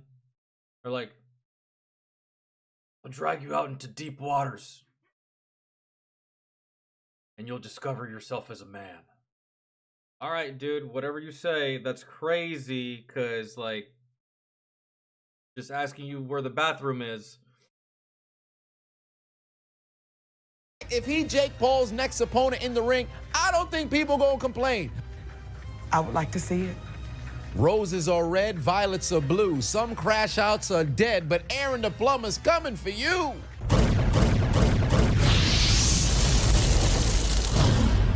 I don't want to have anything to do with that man.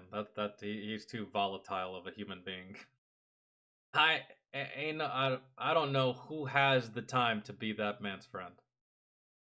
I wonder if he acts like that when the cameras are off. Right? I mean, I don't know much about him, but if he's like that all the time, you know how exhausting it would be to be his friend? Especially if you're just chill and you rarely start any problems with anybody. You just you just go along, man. Like me. And then your friend is starting shit and you're just like, man, like I was just trying to have a good time. I wasn't trying to break up a fight. I wasn't trying to inadvertently get punched in the face either. Like, so I don't know if being your friend is really in the cards. So there's that.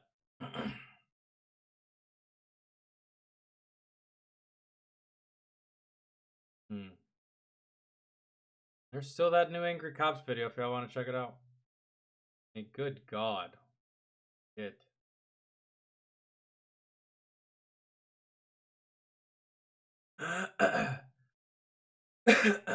Oh, dude. Some new shit by Fail Army. We can do it. Try not to laugh. Hold on.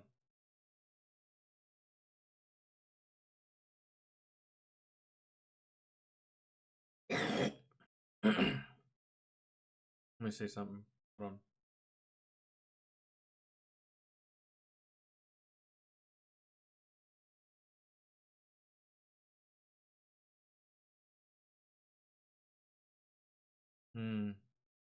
Mr. Ballin. This forest is the dumping ground for a twisted psycho. That's a pretty on-the-nose title for Mr. Ballin. Usually it's something vague. He went to this location and something crazy happened. It pretty much takes away the mystery for what the fuck is gonna happen. Alright. Do y'all want to watch Mr. Ballin?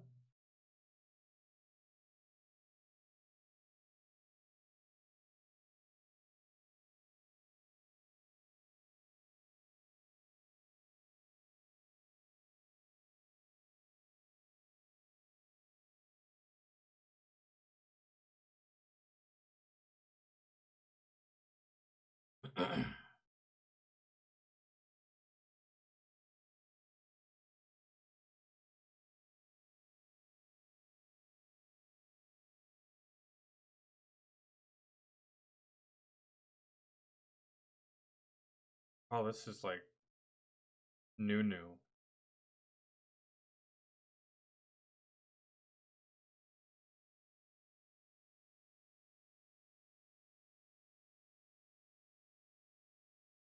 He was roid raging. I don't know. I don't really believe in roid rage, Ashley. That's just like,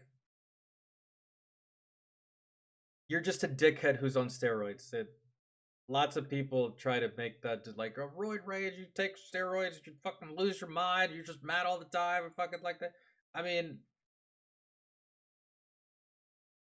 some of the most hated fucking athletes weren't on steroids. So, just all right. Yeah, Mysterious, I'm down.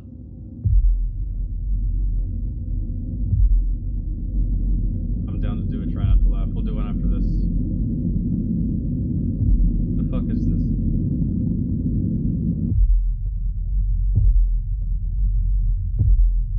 Is it David Blaine? Probably. Family proof your family with Place Alerts by Life3. I should have just hit skip, but I thought that was gonna be like a movie or something. It's.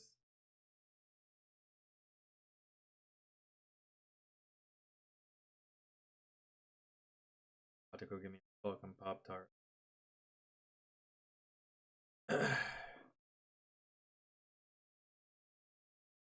David Blaine is wild. I can't explain half of the shit that he does. I don't even know how he does over half of what he does. And guess what? I'm not trying to find out. I enjoy magic. I enjoy Chris Angel and David Blaine. And I hate YouTube videos of people that expose magic tricks. It irritates me. Like, not true hatred, like, oh, I hate you, but like, I just, it gets on my nerves. Cause like, I enjoy magic. And David Blaine and Chris Angel are some of my favorites. So, there's like a couple of others that are like really, really good that I can't remember by name. There's this one Asian dude that is incredible. Lin something? Nuts. Anyways, here we go. This forest is the dumping ground for a twist. Today's video is going to start out sounding like a pretty straightforward story about police trying to solve Yeah, David, I've already seen it. a murder. But when you get to the end of this video and you hear the big plot twist, you'll see that nothing in the story is what it seems. But before we get into that story, if you're a fan of the strange, dark, and mysterious delivered in story format, then you've come to the right place because the Bro, I'm thinking I either go heat up some spaghetti or I heat up a Pop-Tart. What do y'all think? That's all we do, and we upload once a week.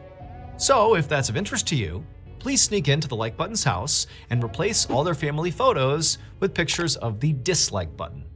Also, please subscribe to our channel and turn on all notifications so you don't miss any of our weekly uploads. Okay, let's get into today's story.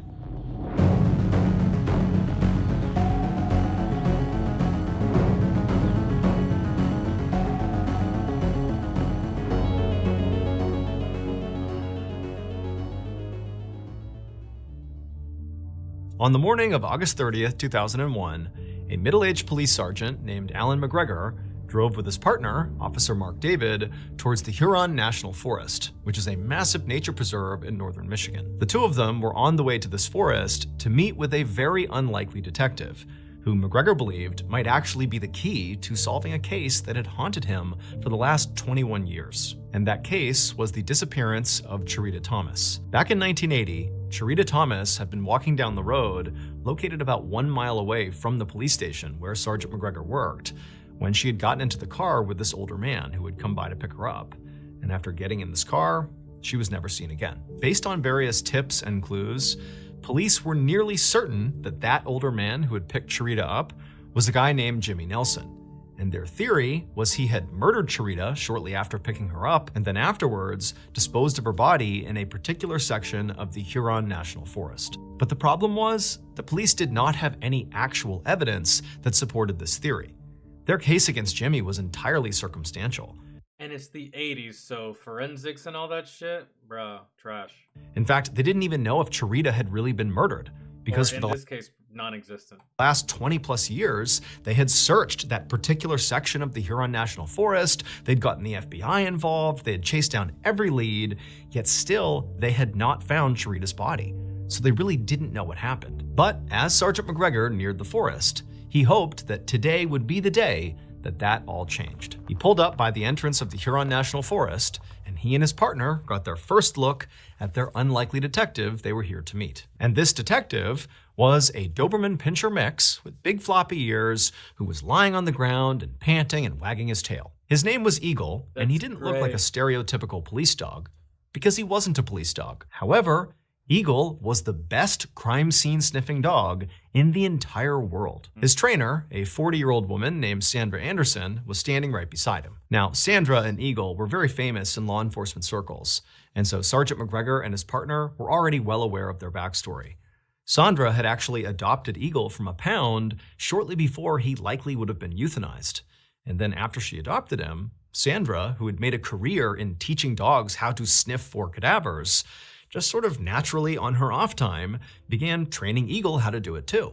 And amazingly, Eagle really took to it, better than police dogs did. Now, any good police cadaver dog could sniff out hidden objects and track a scent for miles, and Eagle could definitely do that. But also, Eagle could do things that the police cadaver dogs simply could not. Like he could smell blood that had been cleaned with bleach and also painted over.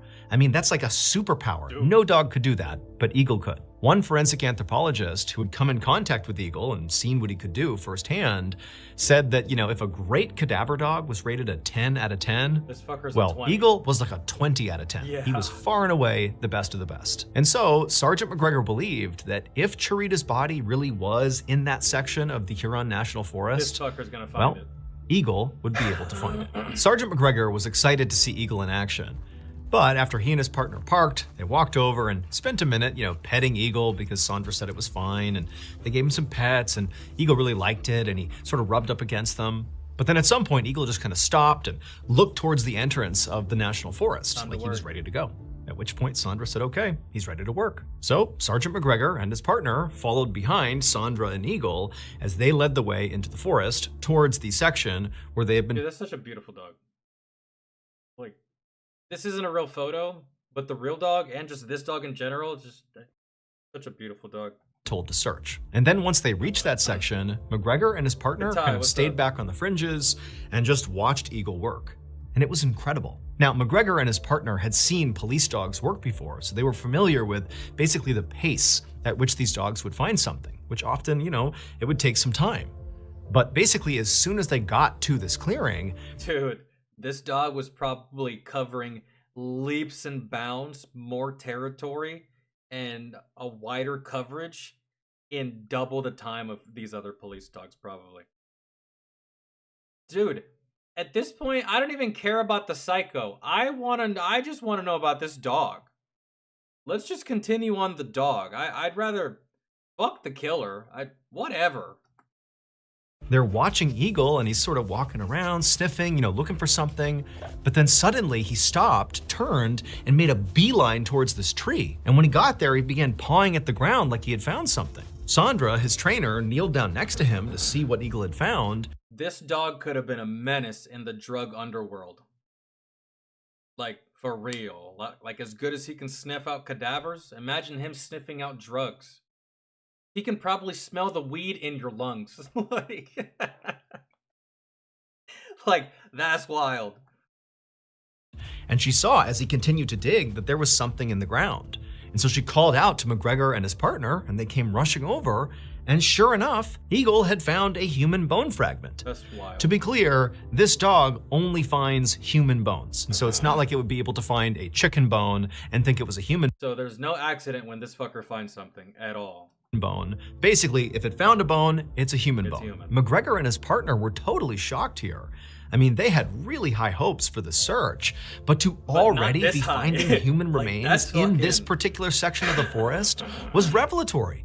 I mean, it's almost like the one scene of Avengers where all of a sudden Wanda comes in and wrecks all of Thanos' army, and then one of the ladies, the Dora Milaje, she's like, why was she up there that entire time?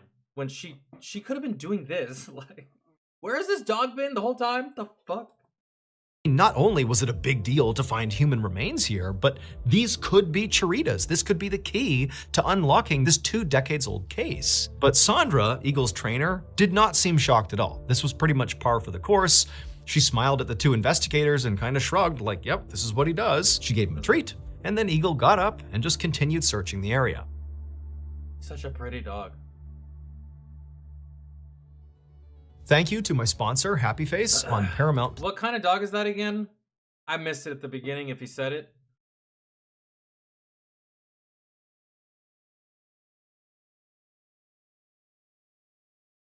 Dennis Quaid star in Happy Face. New series now streaming exclusively on Paramount Plus. Wow, congratulations, Mr. Ballin. Your channel is so wildly popular that you're getting paid to plug TV shows with notable actors like Dennis Quaid. Congratulations, man. That's fantastic.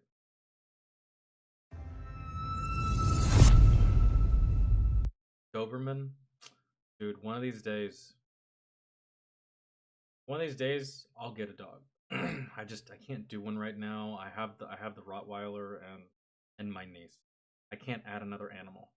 But one of these days when I can, man, it's either going to be between a Doberman or a Pit. Or a second Rottweiler. I've come to fall in love with that breed. Never had one up until now.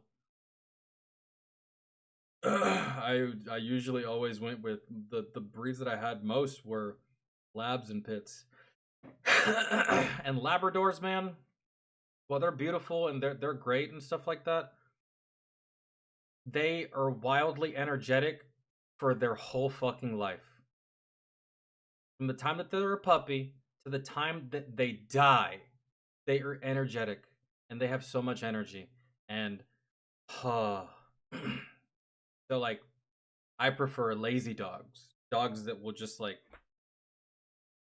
lay on your chest and sleep all fucking day. That's my speed.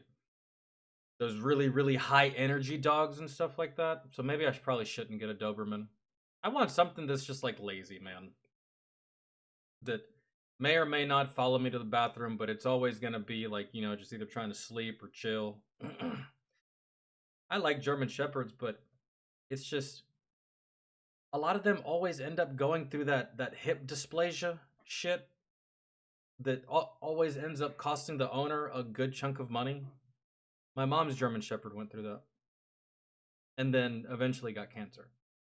And then died from the cancer. But that had nothing to do with the hip dysplasia, but she did have the hip dysplasia shit. It was fucking her up, man. She couldn't walk, she really couldn't do much. And Pug, they got the breathing problems. So favorite breed is Pit. I do like Rots. I've never had a golden retriever. Dude, you know what dog I would love to have? A Dalmatian.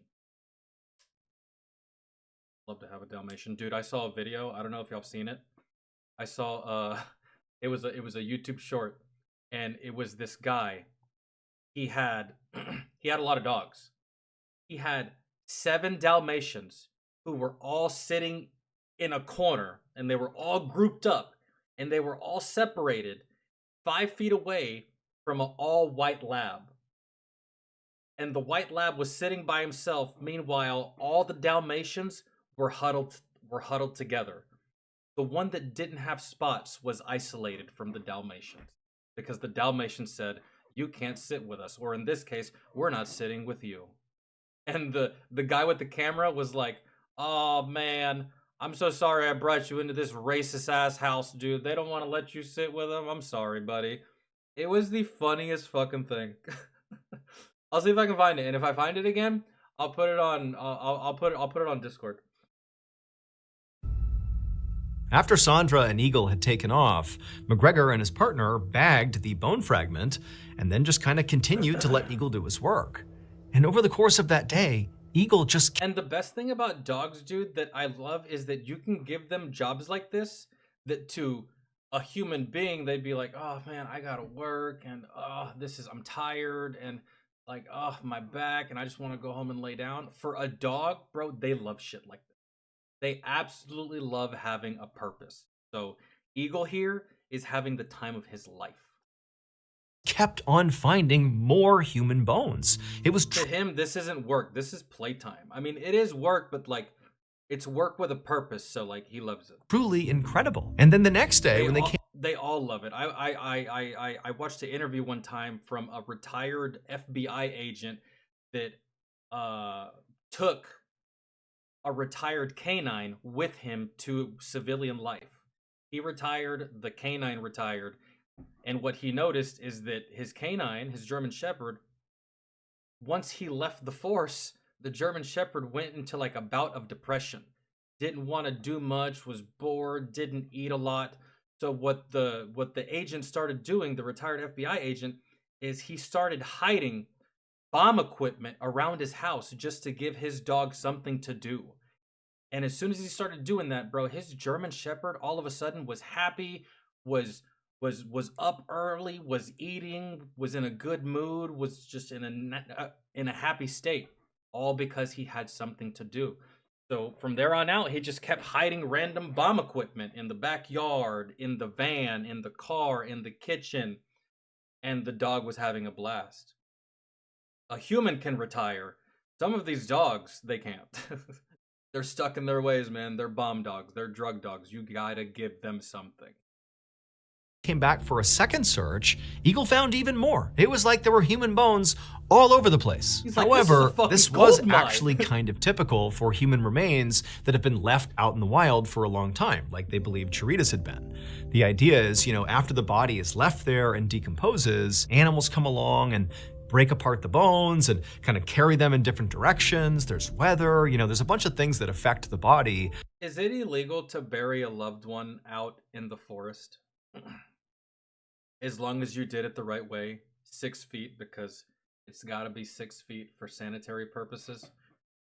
Actually, back in the day, it used to be 8, but then they shortened it as history went on. I believe that may be a fact. Is that illegal? Or does it have to be in a designated cemetery?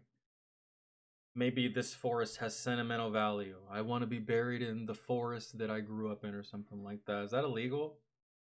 It's 4 feet now? No. Really? I didn't know that. They just keep shortening it, huh?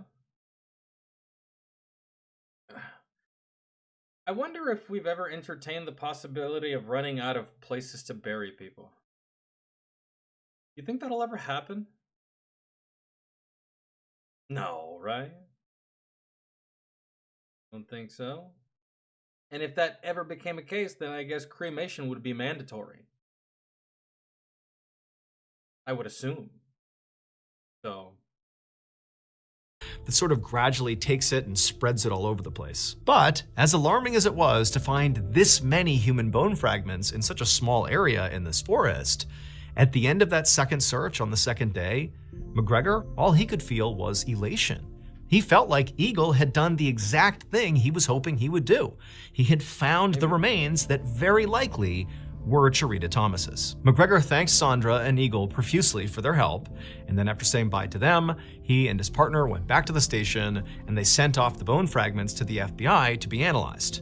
And then after sending them off, they waited. The analysis would take several months, but in February of 2002, the FBI finally called McGregor. Fuck, this really was a case of they had to wait on the technology to catch up. Which is such a shame for anyone who was a victim or the family member of a victim in the 70s, 80s, anything pre-forensics, that sucks for you. Because hope was bleak on finding the fucking killer. 2002, and this happened in the 80s. Wild, isn't it? Now at this point, McGregor was very hopeful and sort of expected that these bone fragments would belong to Chirita, but what they actually said shocked him, because according to the FBI, those bone fragments that Eagle had dug up did not belong to Chirita. In fact, the bone fragments didn't even belong to a single person. they belonged to 3 different people. And when McGregor heard this, his blood ran cold.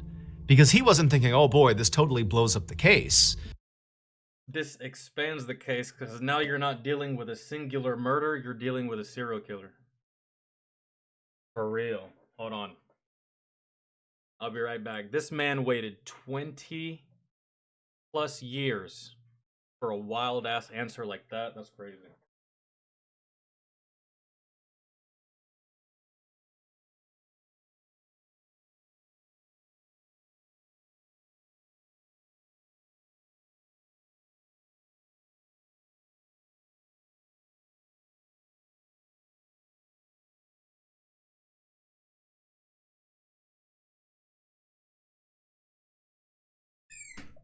Sorry. I had to get a water.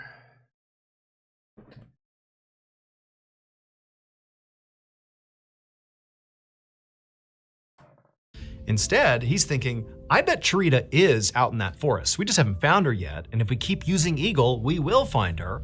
But now I have at least 3 more people that have been found out there, 3 dead people. So maybe Jimmy is way worse than I thought he was. Maybe he didn't just kill Cherita, maybe he's a serial killer and he's dumping his bodies in that part of the forest. However, as explosive as this new information was, it only made things way more complicated for McGregor. Because he and his partner and all of his colleagues had no idea who these 3 new bodies were. And neither did the FBI. The FBI could only determine that these bone fragments came from 3 different people. And you still, at this point, cannot link shit to Jimmy Nelson. But who they were, they didn't know. And so, to try to figure out who these 3 people were, Sergeant McGregor would need to find more clues. And to find more clues, he needed Eagle to go back to the forest and keep on looking. And so he immediately reached out to Sandra, who said that she and Eagle would come back out there and search the forest again. The new search began on April 17th, 2002. McGregor, his partner, Sandra, Eagle, and a whole bunch of police officers and crime lab technicians descended once again on that same section of the Huron National Forest. But after a kind of lengthy search that day, the police officers, the entire police force that showed up, they didn't find anything of note.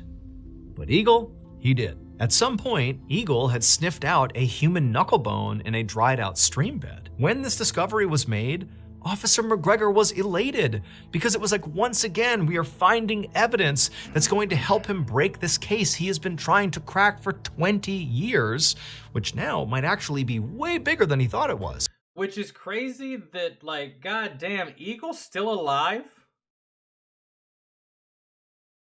20 years.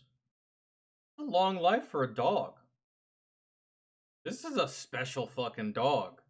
It might not just be the murder of Cherita. This might be the hunting grounds or the dumping grounds of a serial killer who killed Cherita Thomas. And he, McGregor, was going to be the one who solved it. He just knew it. But when McGregor turned back around to continue searching in the area that he was looking, he suddenly heard this commotion coming from behind him, sort of in the same direction where that human knuckle bone had been found. And he turns around and he sees what looks to be some sort of physical altercation happening. No way that you go... There's no way that you go back to this place to quite possibly rediscover something after 20 years and you just so happen to catch the killer there trying to kill somebody? Happening amongst 2 people. He can't really tell who it is, but there's screaming happening. It's total chaos.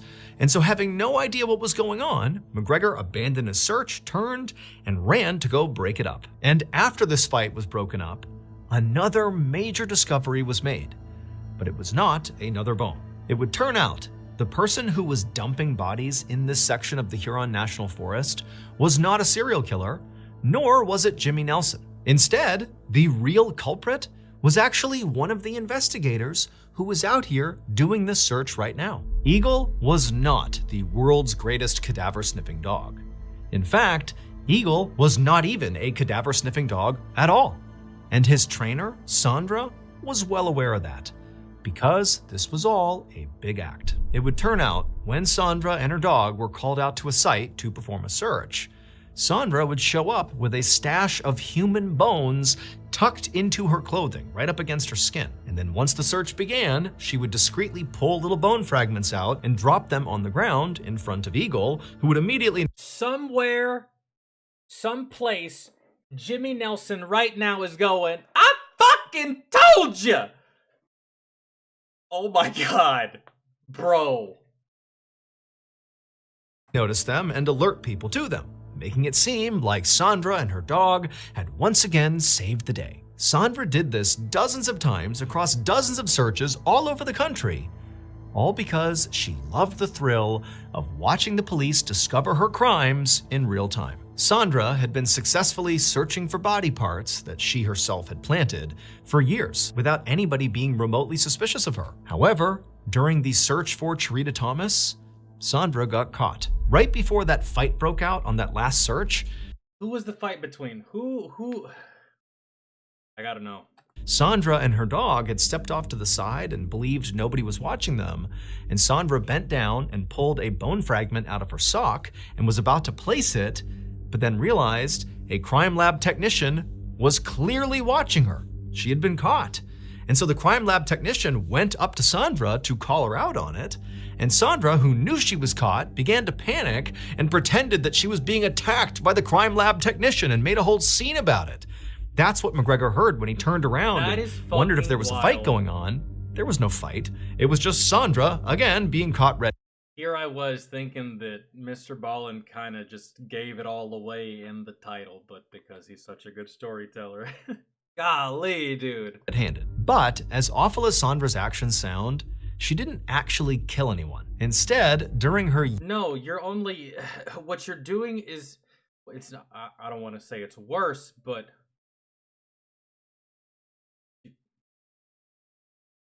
You're just a piece of shit, Sandra.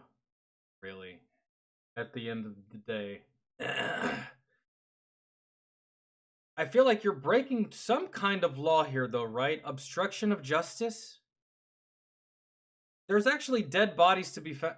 Or no, like, what did... Years-long run of fraudulent searching, she had been stealing pieces of medical center cadavers and using those. Oh my fucking God. And you're sending police on wild goose chases. No one is actually dead. Well, actually, yeah, they're dead. But it's okay that they're dead because their bodies were donated for science, and you're stealing cadavers. You're fucking weird, Sandra. You are one weird lady. And your dog deserves better. I don't know, man. Maybe the dog did have, like, a good life.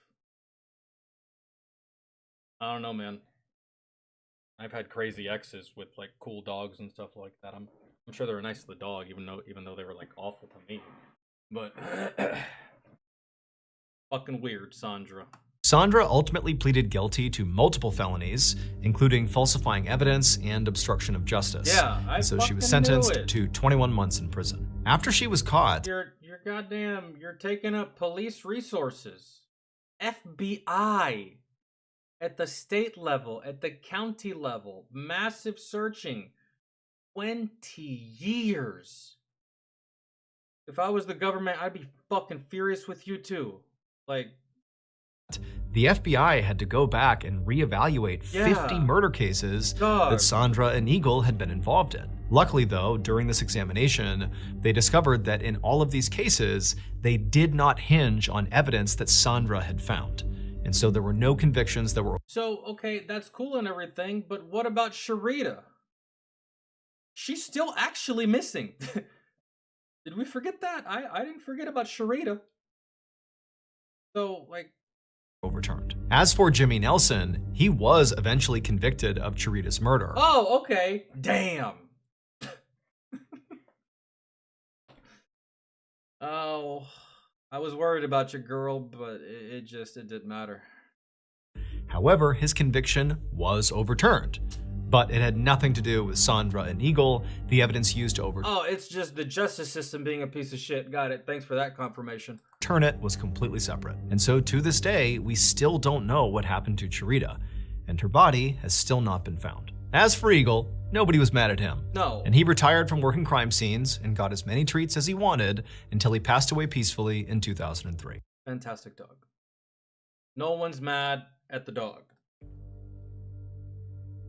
You can't be mad at that face. You're a piece of shit if you are. Unless he reached up on the counter and grabbed your last steak quesadilla from Taco Bell that you had been waiting all day to eat, and he takes it. Then you can be upset. Other than that, in this situation, good little doggy. Let's just read some comments. What a psycho ass lady. Who's got time? I said yesterday in that video about the female dating strategy that ladies, y'all need to get your own hobbies and stop sitting in judgment of the hobbies of men. I didn't mean this. This was this lady's fucking hobby.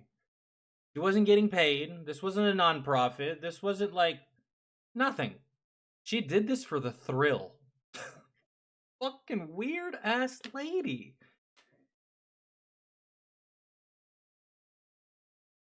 Even homeless people aren't doing this, and they have all the time in the world.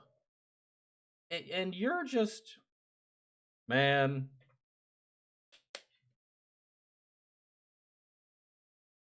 I don't know. Is she still in jail? This was in 2000. Okay, so 1980.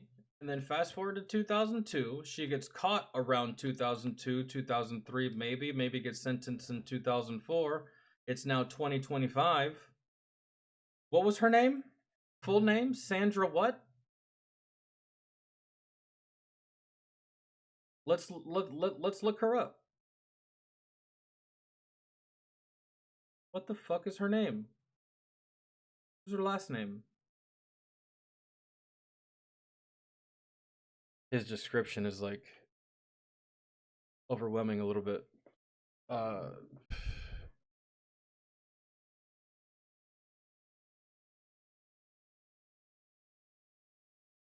Yeah, Ashley, go watch the video I uploaded yesterday called Female Dating Strategy.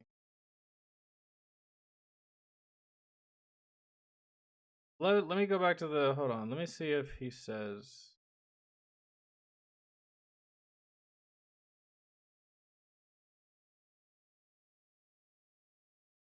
Kind of shrugged, like, yep, this is what he does. She gave him a treat. Human remains here, but these could be choritas. A human bone. Basically, if it found a bone, it's a human bone. Eagle, and he's sort of walking around, sniffing, you know, was in that section of the Huron National Forest. Well, Eagle would be able to find it. Sergeant McGregor was excited. Eagle really took to it, better than police dogs. They don't even... Fuck. We're here to meet. And this detective was a Doberman Pinscher mix with big floppy ears who was lying on... We're just gonna look her up. I'm just gonna type in Sandra and Eagle. And then type jail time. Sandra Marie Anderson, a cadaver dog trainer, was sentenced to 21 months in prison for falsifying evidence, making false statements, and obstruction of justice, including planting human remains and items stained with her own blood. You stained the items with your own blood, you dumb ass. It was only a matter of time before you got caught. Because again, forensics was going to advance in those 20 years. 21 months, ladies and gentlemen. Good God. I can't tell if that's the justice system being light-handed or if it's just the fact that they took mercy on her because she was a her, which happens a lot. I honestly can't tell. 21 months for all of that. I would have given you, at the very least, and I'm not trying to go overboard here, at the very least, I would have given you like 3 years, man. 3 years to think about what you did. You can get out on good behavior. I'll allow good behavior. Man, 3 years, dog. Like, and on top of that, I would make you go to a psychiatric facility. You're stealing cadaver bones, bro. Something is not okay with your head.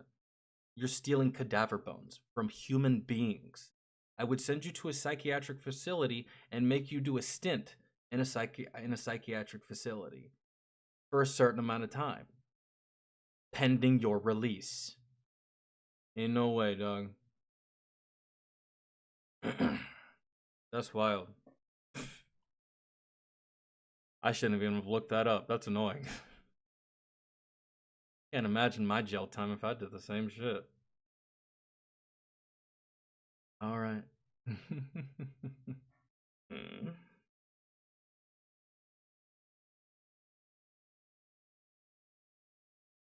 Okay, what are we doing? Oh, Queen of Cringe. Who is that? Oh no, never mind. If that's that one girl that y'all were telling me about, then I don't.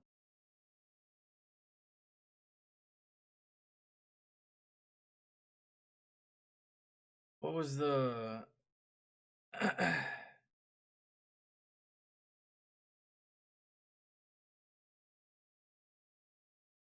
Okay, what was it? I don't know.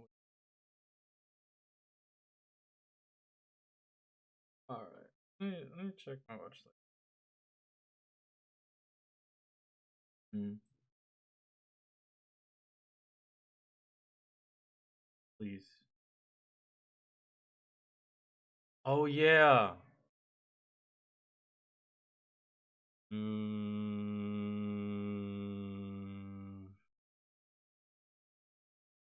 Okay, we got 2 of them.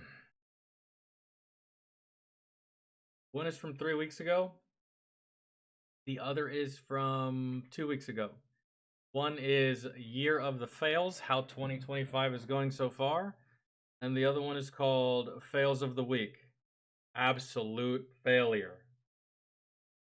We're going to run these as Try Not to Laughs, if y'all are down. So which one?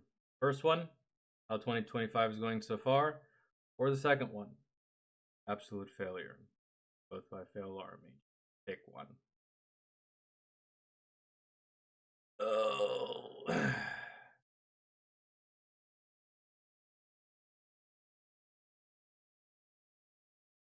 And if y'all don't, I'll pick one. Cool, thanks. All right, y'all want, I guess for these, y'all want a big screen, right? I got used to the feeling of rejection because my writing just wasn't up to par. Then I found Grammarly, an AI writing partner that helps professionals craft more impactful writing and save time. Oh, that's not okay. Tracy, what's good? We about to do it. Try Not to Laugh.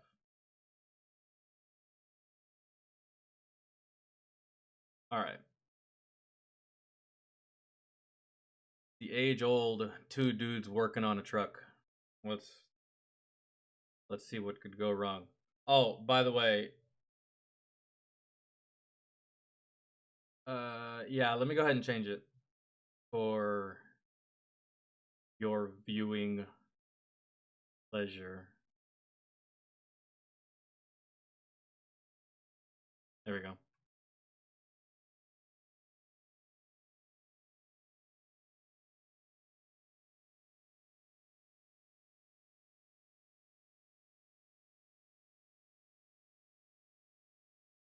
Here we go.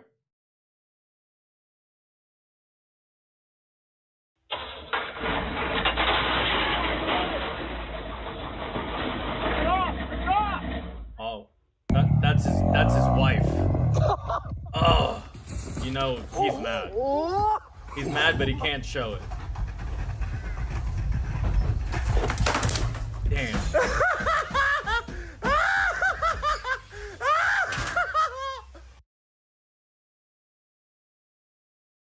Oh my God.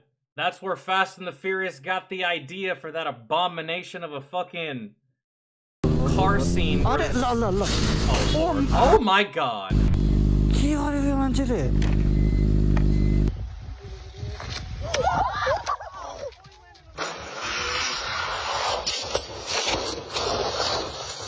Doug. You landed on a Mustang. I hope that's your Mustang and not somebody else's. Oh no, Phil.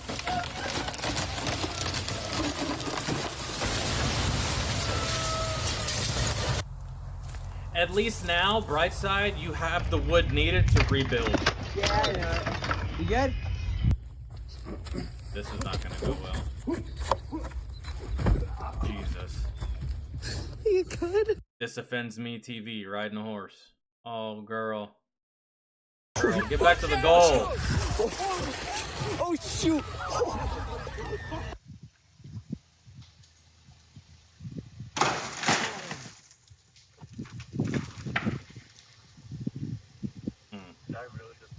Yep, you really did. Your wife's gonna be pissed. What? Got that. Easy. That must have been in the freezer. Jesus Christ, kid. Oh.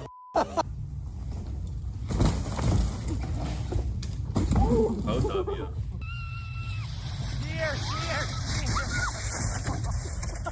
Out of everything, you hit the tree. Let's go! Oh, are you good? Are you good? There goes my pizza I fucking ordered like 20 minutes ago. There go your eyebrows. Doesn't go on the eyebrows. Yeah. Right? My car's on fire. Please tell me you filmed that over there, then. Yeah. Fucking. That was smooth though. Right over him. Yo, dog snuck up on you. I thought that was his dog. Jesus.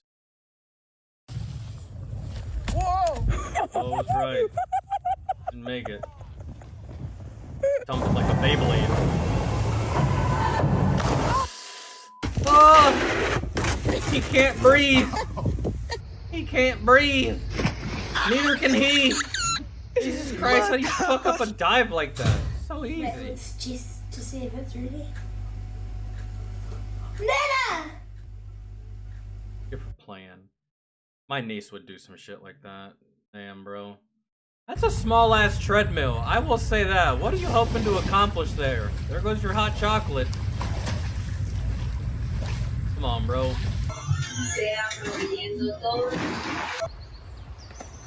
Ah! Ah! It hurts. Not as much as that. You're fine. You can't breathe either. It hurts. It really hurts, man. It's just like, oh, it just knocks the wind out of you. Sometimes hitting water hurts worse than hitting ground. True story.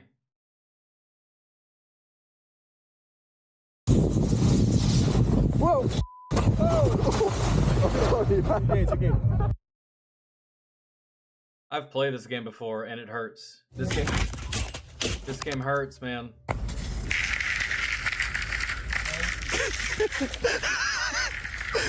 There goes Tyler. Yep. I'm trying so hard not to laugh because the camera guy is just killing me. Are y'all drunk? Y'all are drunk. Y'all locked yourselves out of the house, probably. It's probably a cute boyfriend moment. Yeah. Mama. Yeah. Oh. Yo, who did this to Dad? Oh my God, y'all just did him dirty. Ah!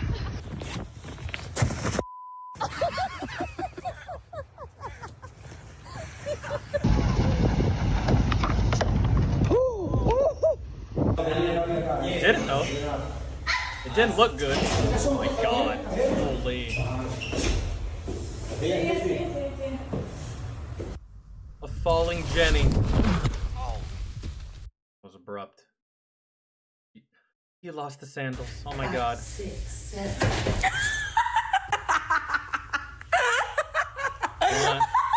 You're not 18 anymore, ma'am.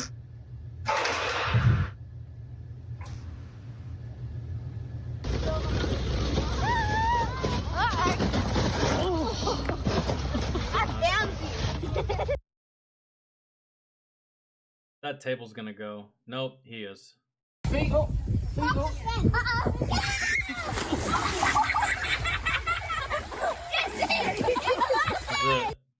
I would have full sent you harder. Oh god. Oh my god. How do you break your ankles like that on the pole? I'm pretty close. I knew that was gonna happen. I was thinking about that. Are you bleeding? No. That was fun though, I bet. Damn.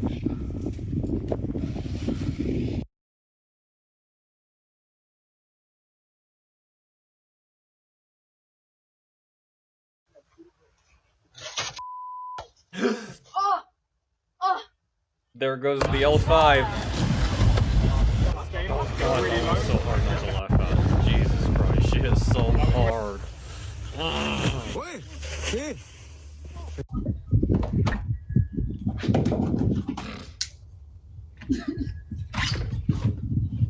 I can't move. Yeah. I would just lay there and play dead for at least an hour. Damn, twin, you good? Come. Yo, that panic bug-eyed look on You his good? face. Look at him.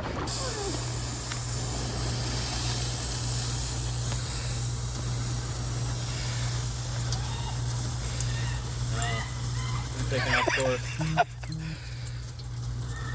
Trash can. That's a dad right there laughing.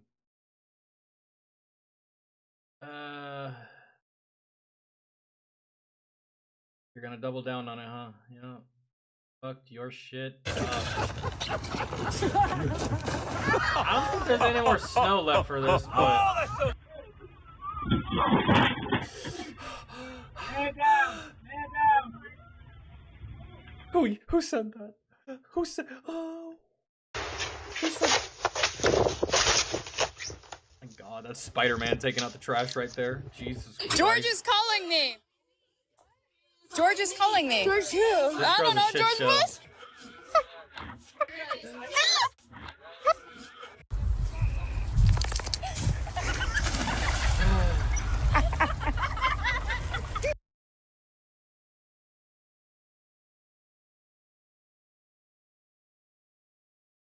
He kept playing, my man.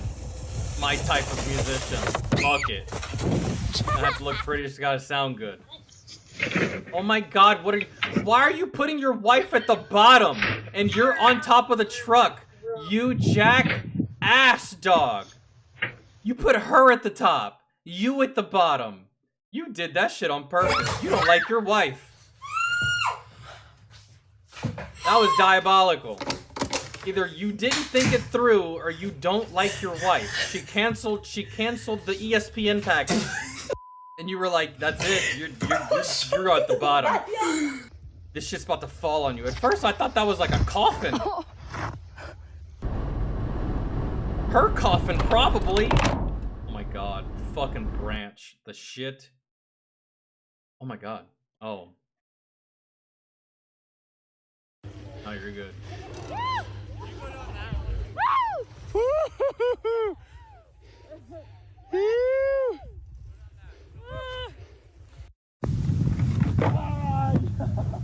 You do not possess the coordination for that, man. You're wearing cactus. Come on.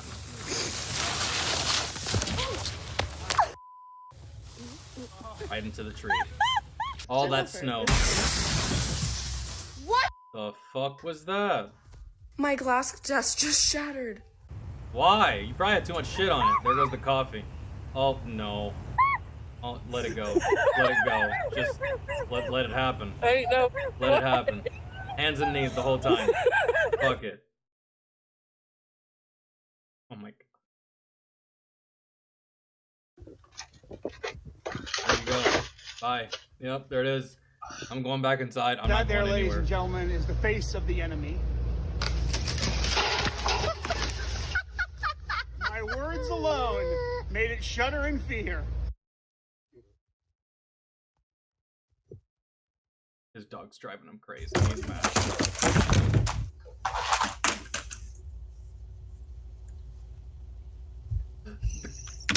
I'm fine. Glasses ain't.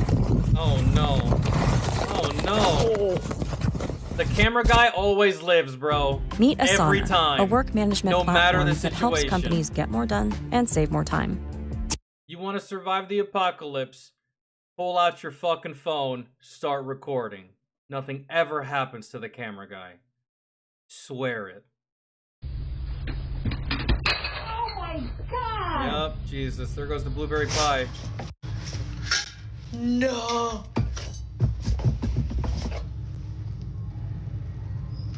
That's $1,200 gone. Oh. $1,200 gone. Is that a mini iPad? $800. My god. Gucci purse? $700. Maybe. I'm guesstimating. I don't know how much that shit actually costs. There goes Gramps. He hit every stair. My word. Every vertebra hit every stair. What are you doing, Miles Morales? You are not him. You're not going into the multiverse, bro. Yo, how?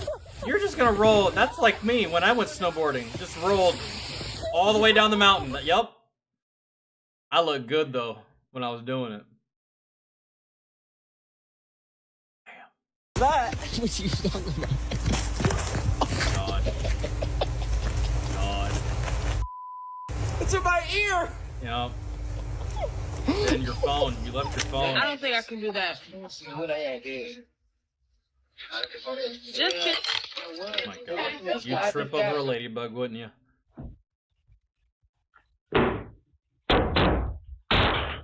When it rains, it pours.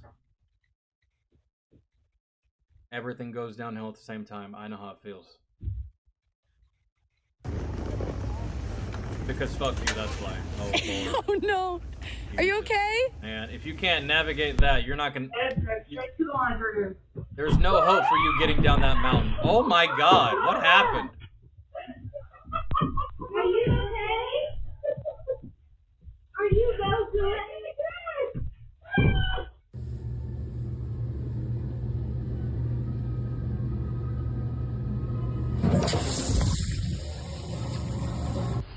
How?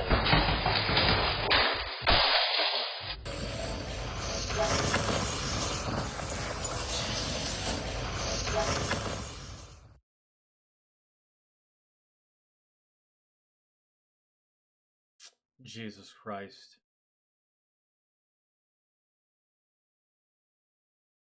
My God.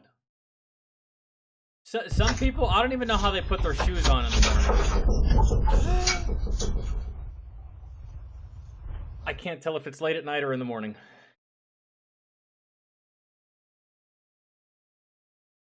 Is this ice? The horse seems to be doing fine. You're struggling bad. You know, that's ice. God. Off the ladder. It wasn't a big ladder.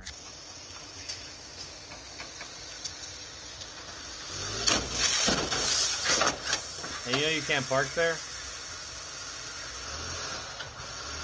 Space is taken. Could have been worse. Of this thing supposedly attacking me. Ain't no way. No, bro. And you, why did you upload this? Why?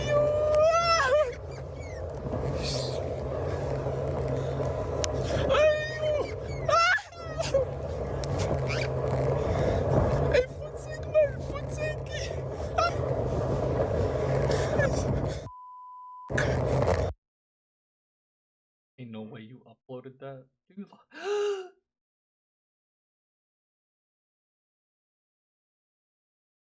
lost it. It's gone. I know where it is. I'm not telling you though. It's over there in the yard. I said, fuck it. I would have said fuck it immediately. Goddamn cold. Out of the way, Rocket. Oh my god, you're always in the way. Please. Yes, get out of the way. Oh, lost both skis. Oh.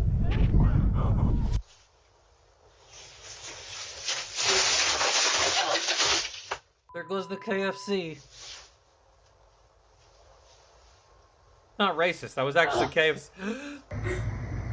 Your TikTok's back. Ain't no way.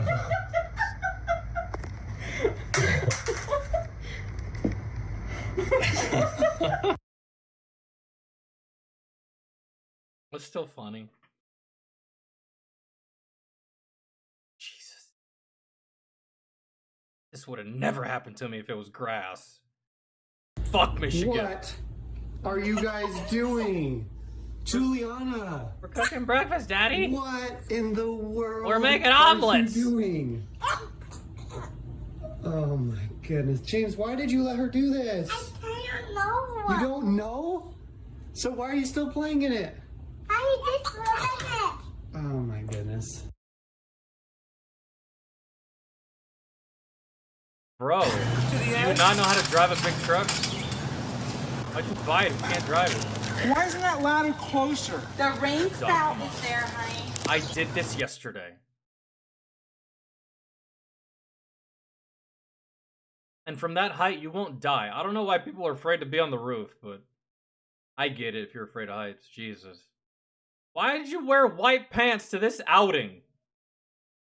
What the fuck?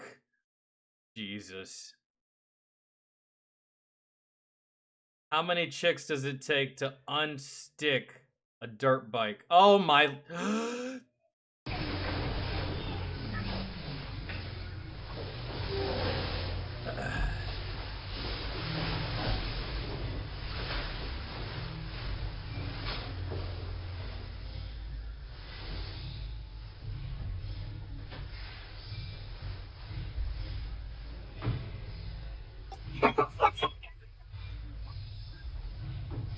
Why you hit me?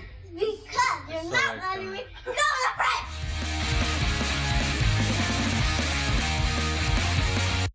Phenomenal. I fucking win. Oh, there was a couple in there that almost broke the tater. I was close. I was close to losing it. I would have read chat more, but I wouldn't have been able to watch. But you failed? Weak. What did you fail on? Oh Lord.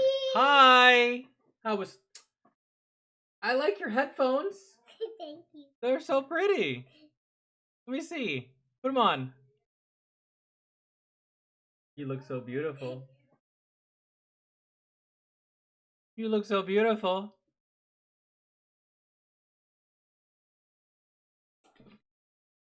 Hey, how was school?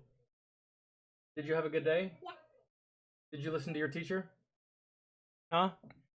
I did a little bit. You did a little bit? You better a lot of it. Because you and your uncle Julian, y'all have been a terror at school.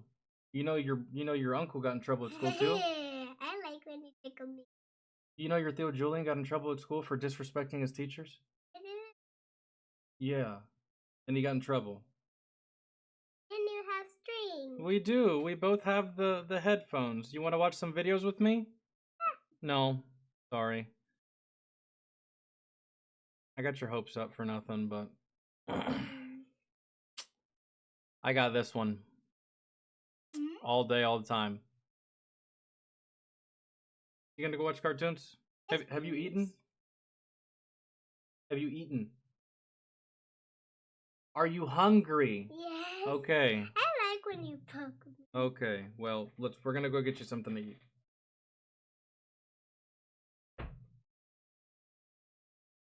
I'll put you cartoons in a second. Oh. All right, dudes. Okay. All right, I'll be there in a second. I promise. I'll be there. Guys, that's my cue. And gals. I gotta go feed her. Gotta go get her settled. I gotta go open up her fucking backpack and check her folder to make sure she's not lying to me about having a good day. Because the other day wasn't so good. I had to call her mother. Her mother is deployed. So for me to have to call her because of her behavior, oh, she was pissed, bro. Put her fucking ass on the phone. And dog cussed her ass out. Anyways. All right. Guys, love y'all. I will see y'all later. I may be live tonight. I may be streaming some Monster Hunter because I haven't streamed that all week and I kind of want to. So if y'all want to chill or if y'all want to play, let me know. So yeah, love y'all. Thanks for hanging. I will see y'all tomorrow. I got to do some editing, especially for the earlier videos we did today. So yeah. Bye, dudes.